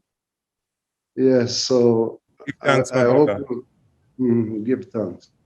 And the self-repair becomes highlighted again, because those are some of the strictures. Ambassador Rowe, if you please. Greetings, Jabalani. He asked the question, when? When is when we, as descendants of so-called African slaves, stop being consumers of other nations. I heard Jamaica mentioned, and I remember something that was in the Constitution of Jamaica that said not even a nail must be made in Jamaica. That being Jamaica, and wherever we are in the globe, we are supposed to be consumers of the nation and build other nations, buy their product, be their consumers. I think that it's time that we stand and say, okay, at the dollar, the pound, and they all belongs to somebody. The Lumi belongs to we as Africans. And if we start to say, then we're not going to be using the pound, the dollar, the euro, and use the Lumi, let's see how they manage, because we will now become buyers and sellers amongst ourselves. And that's what we need to build our economy. We have to work on these things because that is what we have. What we have. We will always have those that have not walked in our shoes. Those that have not walked in our shoes, those that have their own culture, their own identity, their own religion, and unless they take up what is thrown on them. We have had a lot of things thrown on us. We now need to take up what we see is right for ourselves. The sister spoke before about diaspora being Nigeria. Now, the only African diaspora are those, according to the United Nations, those that are descendants of African slaves. You will have Jamaican diaspora, you will have Ethiopian diaspora, Nigerian diaspora, and British diaspora. But the only African diaspora are those from the migration of kidnapped children that were sold into slavery and those that don't have their own. I just wanted to make sure that I mentioned that people get an understanding of where we stand, coming back down to the Durban conference and things that was organized to be done. As the room was closed, it closed. People went back into their own areas and didn't execute the things that was to be done. Again, I mentioned yesterday about the 1963 and the reparations. It was sorted. I just want to spend 1 minute and something that happened once the 6th region, once the people was to be, the descendants was to be included in the African Union, and Liberia, Gaddafi had put it on the agenda. After he had put it on the agenda, January, by September, he was dead. How dare you include these people who are our consumers into the African continent, just like the Rastas that was saying, we are Africans. Then within that year, I must assure you that year, no one came forward to be represented for the African Union. We actually, during the September Women's Conference, 3 women came forward, and that's what covered the next year until we ended up with Zimbabwe. Oh my goodness, my brother is passed away now. With the president of Zimbabwe. It turned out that even though the embargo was against Zimbabwe, the Zimbabwe currency was growing. So it was seen fitting that he was not afraid of the colonials. So he became the president of the African Union. And that was not advertised. So we went on until we came to where we are today, that things are happening that we don't know. We don't always see the whole corners. So those who see what's happening in their corner, bring it back to the table to show everyone. The 6th region was set. It was asked for and it was set, but the colonials had pressured the African Union about inclusive of those in the diaspora. Why? Because they need their consumers. And we fall for being the consumers of these nations, from slavery to migration to consumers, all the same. Thank you. Give thanks. And I sometimes hear a reference to the historical diaspora, just to, link specifically to the transatlantic slave African. I wonder if, some of the forward movement on issues like the Lumi couldn't be consensus around certain goods that we trade in that currency. And that's just a suggestion. I see other hands, Colin Cumberbatch, or is it that you're sitting on his hand? Sister Marcia? Greetings, my brother. How you doing? Give thanks. Please Blessed love. Blessed love. Now, I just wanted to say, Her Royal Highness Erlu was saying in regards to Nigeria. If we need, I know that Ethiopia was land that was given to us, but we now need to start to you use the word when. Now we need to start talking to different places where we have been taken from. And Nigeria is one of the places that we have been taken from. So we need to start talking, having like, I think it was Professor Early saying that everywhere needs to have a diaspora department where we need to start talking to them about going home. I'm here in England trying to fight just to get numbers of us as Rastafari who has been kidnapped and put into the prisons, who has been kidnapped and put in the hospitals. They refuse to give records. So those are the things that I'm fighting with at the moment. So we need to start talking about going home and talking to the different countries in Africa for us to get places where we can go and reside. Blessed love. Thank you. Give thanks, Sister Marcia. I see Ria. I do it for Africa. Please go ahead. Is that person with us? If not, we can move on. Yes, I'm here. Please Hi. go ahead. Good evening, everybody. I'm Ria. Can you hear me? We're hearing you. Yes. Please go ahead. We're hearing Okay, you. excellent. Yes, I'm Ria Ratweg. I'm in China. Actually, it's bedtime for me, but I'm so grateful to be part of this because this is the first time I am in a symposium where it's really for diaspora, where many diaspora Africans are, like myself. Here in China, actually, we don't really count within the whole diaspora community of mainlanders and Caribbean and Americans and South Americans.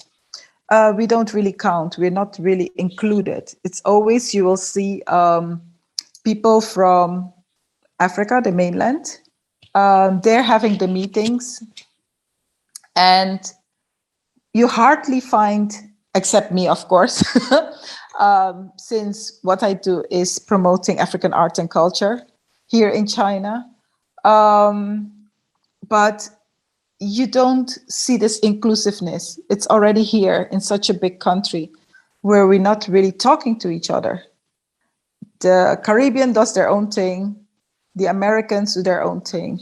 And as well, the African diaspora does their own thing. So in a country like China, where actually all the embassies of all these countries are, where unity is easy because we have no threat, if you think about it, because we're in China.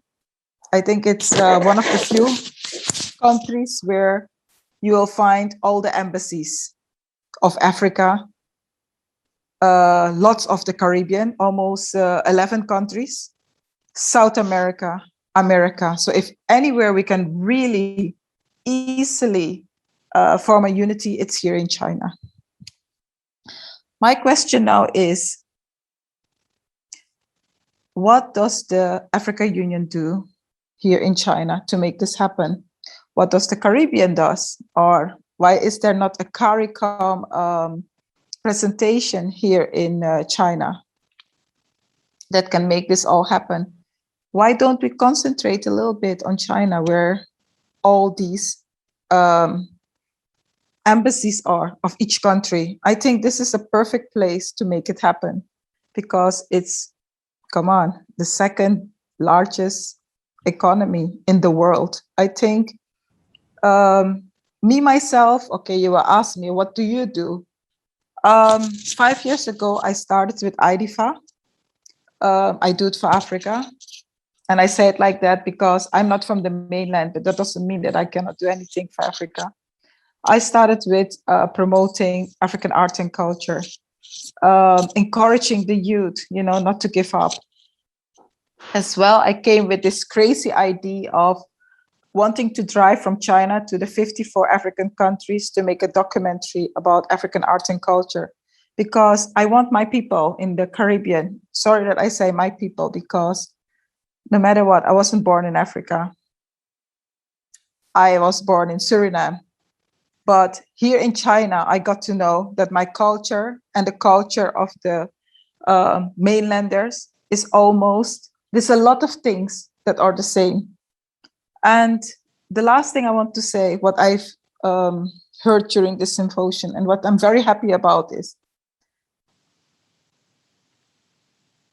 it's easy to say, let's go back to Africa, but our culture, where we are and who we are, will always make it difficult. But what I believe we can do, since living in China, is we can invest in these African countries. We can partner with them. Because of China, I see it can. I've seen so many things that the diaspora Chinese did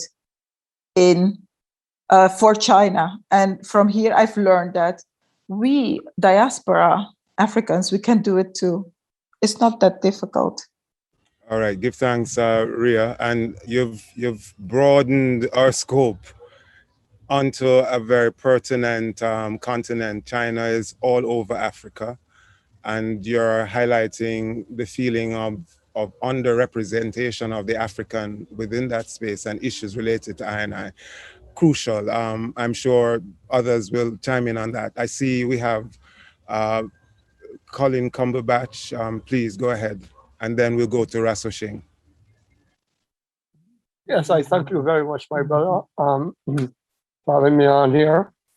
I want to just, extend my thanks to the entire African family.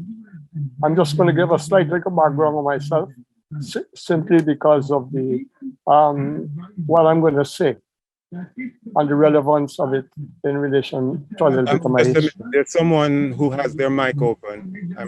I think there's some disturbance. I'm hoping it's not your sound. Yes. If there's recording in your background, we're hearing something. One second.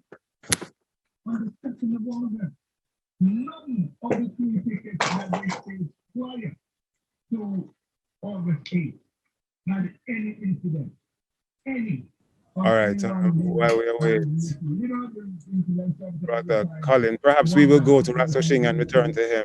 Rasoshing, can you go ahead in the meantime? My brother, take your time and sort the sound issue out. Have you? Yes, okay. I have. All right. Yes, okay. I'm sort of like bedridden.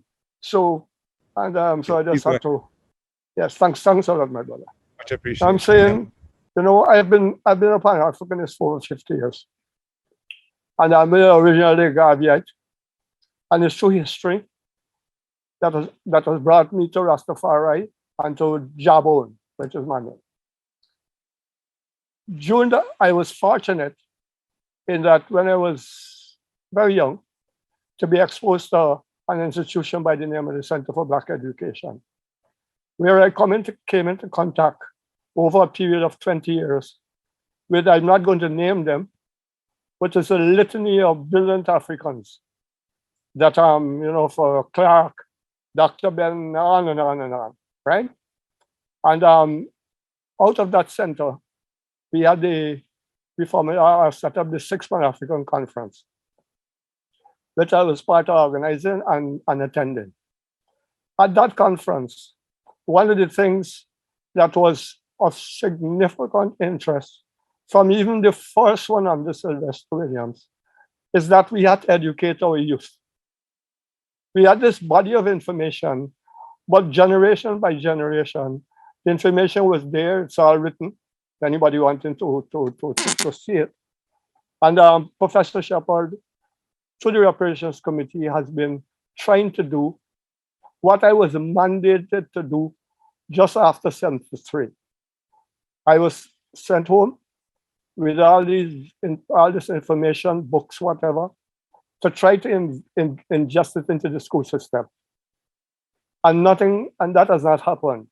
In 2001. So when Brother Glenroy was speaking earlier, yesterday, and yesterday Bangu was talking about our preparing ourselves for repatriation, we need to fix home. And it's not going to happen until we could pass on information about our youth. I would also, because we have completely different histories, as that magnificent, what they call first statesman, Edward Blyden, in setting up Liberia, had that same issue. And look how long ago that was. So you had to let all African Americans who were there, made up the body of people who migrated to set up Liberia, to teach them or educate them about some of the customs that are in Africa. Having toured Africa and have extensively traveled around Africa, I understand fully well some of the difficulties. I was coordinator for the PAFM Caribbean region. And I remember having a discourse with over 80 of my family on the continent. And there were things that they never even understood about the miseducation that has been perpetuated on people in the diaspora. So I had to use ridiculous examples like Tarzan.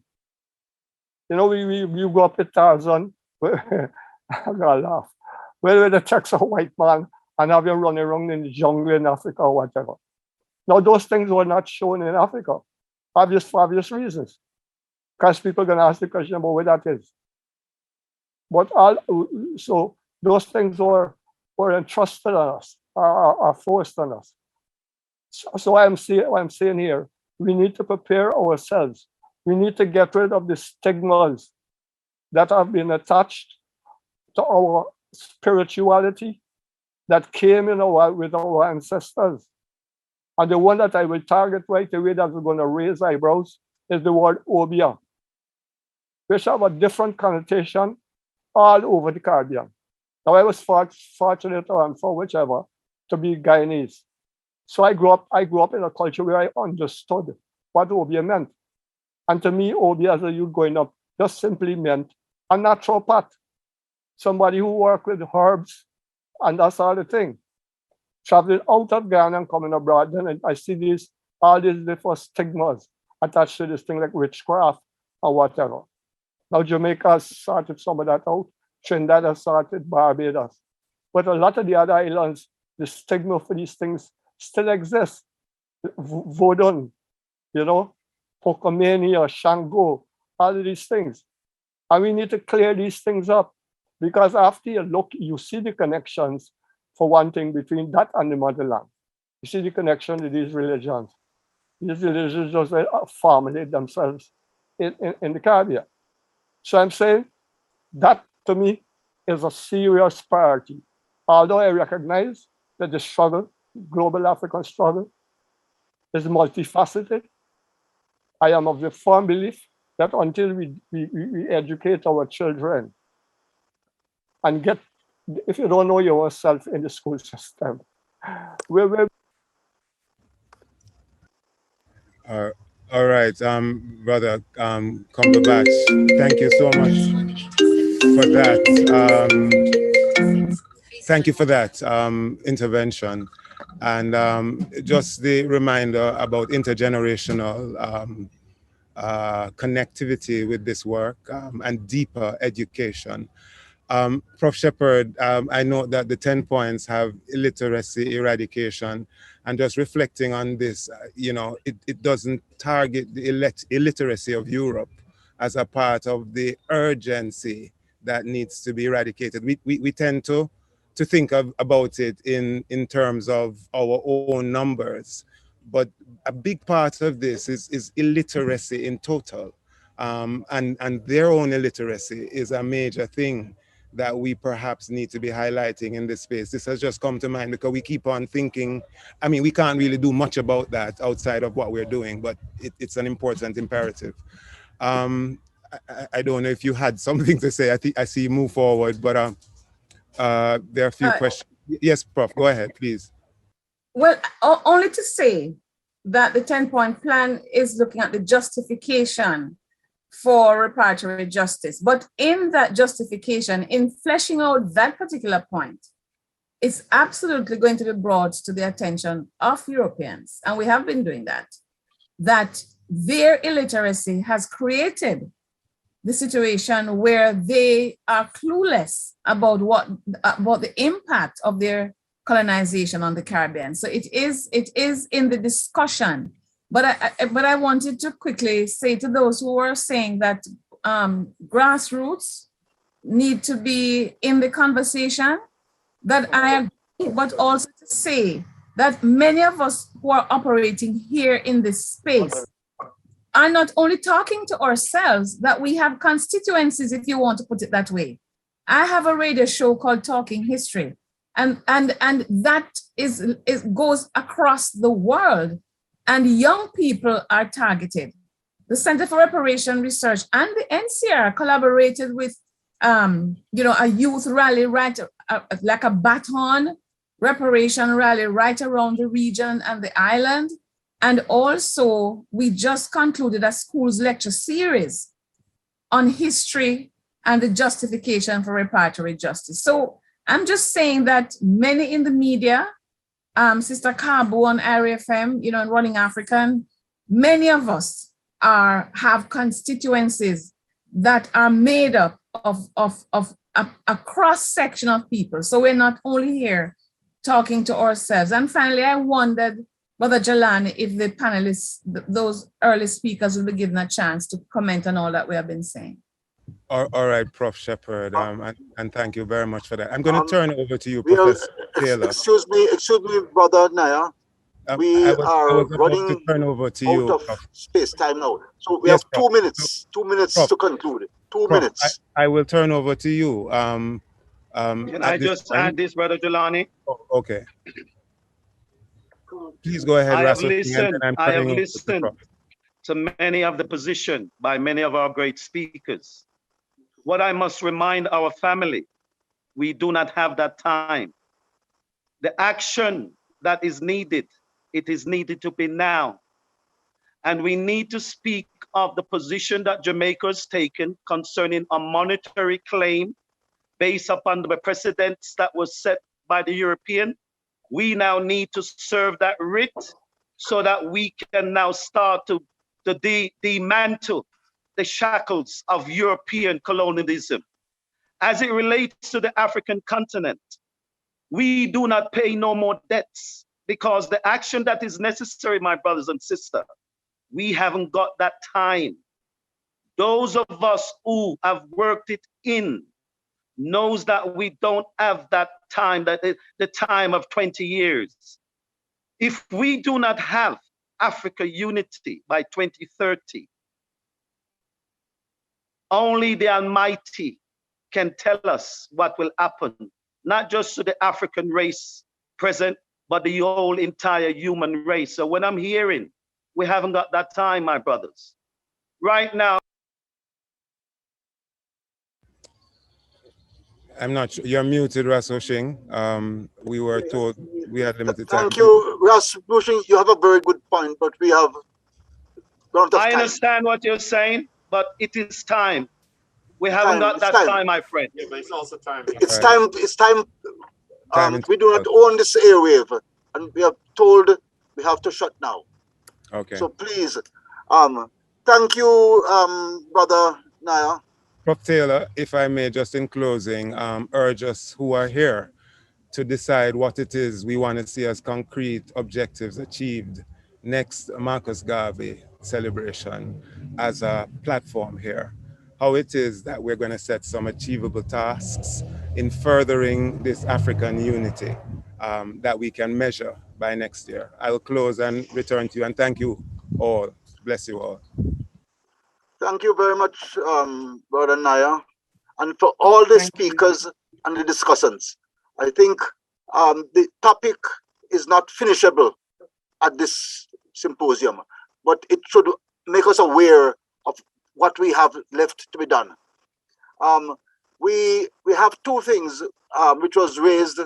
One is the bust for Marcus Garvey being installed at the AU, and we need to decide how are we going to help with the transportation cost. Let us put that on the agenda. Haiti is our sister nearby, and we must demonstrate the Ubuntuism that's within the African family towards Haiti, tangibly. And so let me just, in closing, once again, express my thanks and appreciation for your indulgence. I've had to take some strong decisions when people overstep and overstep and overstep. But please forgive me. It's not that I wish to, but I have to. Thank you. The session goes on tomorrow when the youth forum will address. And if you feel something burning as a youth or an older youth, you can come and also participate in that discussion. Thank you very much. And on behalf of my team here, the team in Jamaica, I want to thank all of you for being so good audience. Thank you.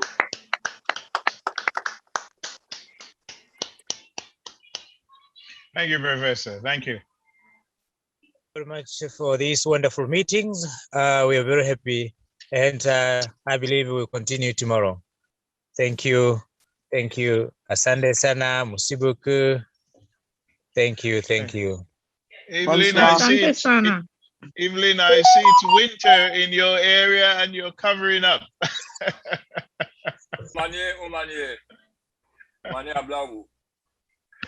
Try to stay warm. It is extremely cold down in Windhoek. I know it's winter in your area.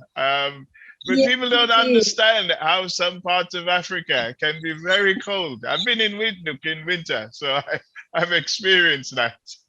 And sometimes it gets really cold.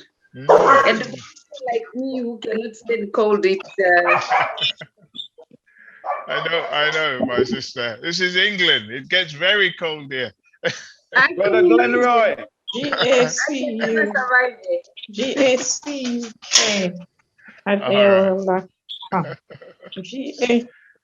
GACU.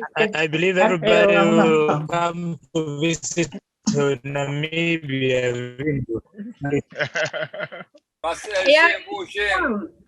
I agree with you, Frank. They must all come. We are waiting for Thursday. The time is now. Look at what's happening in the earth. We can't wait to say, well, tomorrow afternoon or next week. If you tell me Friday, I want it Thursday. The time is now. See what's happening, man, with the earthquakes, the floods, the fires, the volcanoes erupting, the COVID situation. We are in the last days, the apocalyptic Armageddon. I agree with you consistently, my brother. The time is now. Now. Yes. And when we say now, we don't mean today, Thursday. We mean yesterday, Wednesday. Yes. You see, this is where the words of His Majesty is so important to it. We must put away our pettiness to know that there's a greater threat, not just to our individual family, not just to the African race, but the whole entire human race. And as what His Majesty said, the precedent, what confronts us, there's no precedence, my brother. There's no counterpart in no human history. And that is why the philosophy and teaching of Marcus Mosiah Garvey's Imperial Majesty, remember, you cannot separate Marcus from the king, and you cannot separate the king from Marcus. They were both born in the same energy. Marcus in 1885 and His Majesty in 1992, 7 years apart. That to show you. Actually, 1887, August 17th. The thing about His Excellency Marcus Mosiah Garvey, he was given a particular work to do for the Africans at home and abroad. However, the 225th descendant of King David is anointed by divine order regarding not just Africa, but mankind. Outside. The Emperor Haile Selassie I, the power of the Holy Trinity. He is the appointed one. Had Marcus Garvey took a lot of heed to His Majesty, we would not have been here. Did you know that Marcus Garvey, I'm not putting His Excellency, wrote to the Queen of England to denounce Rastafarians. Yes, that is so. We are knowledgeable about No, I am not here to denounce His Chaplain. Excellency. I am here to support His Excellency Marcus Mosiah Garvey.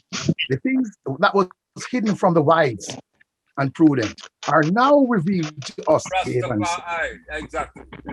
We have to Cannot see Marcus in denounce the the work that His Excellency Marcus Mosiah Garvey has done, Remember, regardless of a human being. Yes, sir. Family. Hold on, In order to Rasoshin. Yes, Could my you brother. ask the chaplain? Rasoshin, sorry, I do apologize. Could the chaplain just repeat what him just said? Please. Rastafari. One more time. His Excellency the Right Honorable Marcus Mosiah Garvey Jr., Order of National Hero, founder of the Negro Improvement Association in 1924. African League. First National Hero of Jamaica, one of the first African descendants who stood up for Africans at home and abroad, one of the founder pioneer of the Pan-African movement, wrote to the Queen to denounce Rastafarians and not accept us in Jamaica. I understand what he has done and why that has happened. It's not everything is revealed to everyone at one time. Precisely. The things that were revealed to him had been revealed to him in portion according to the Lord's and the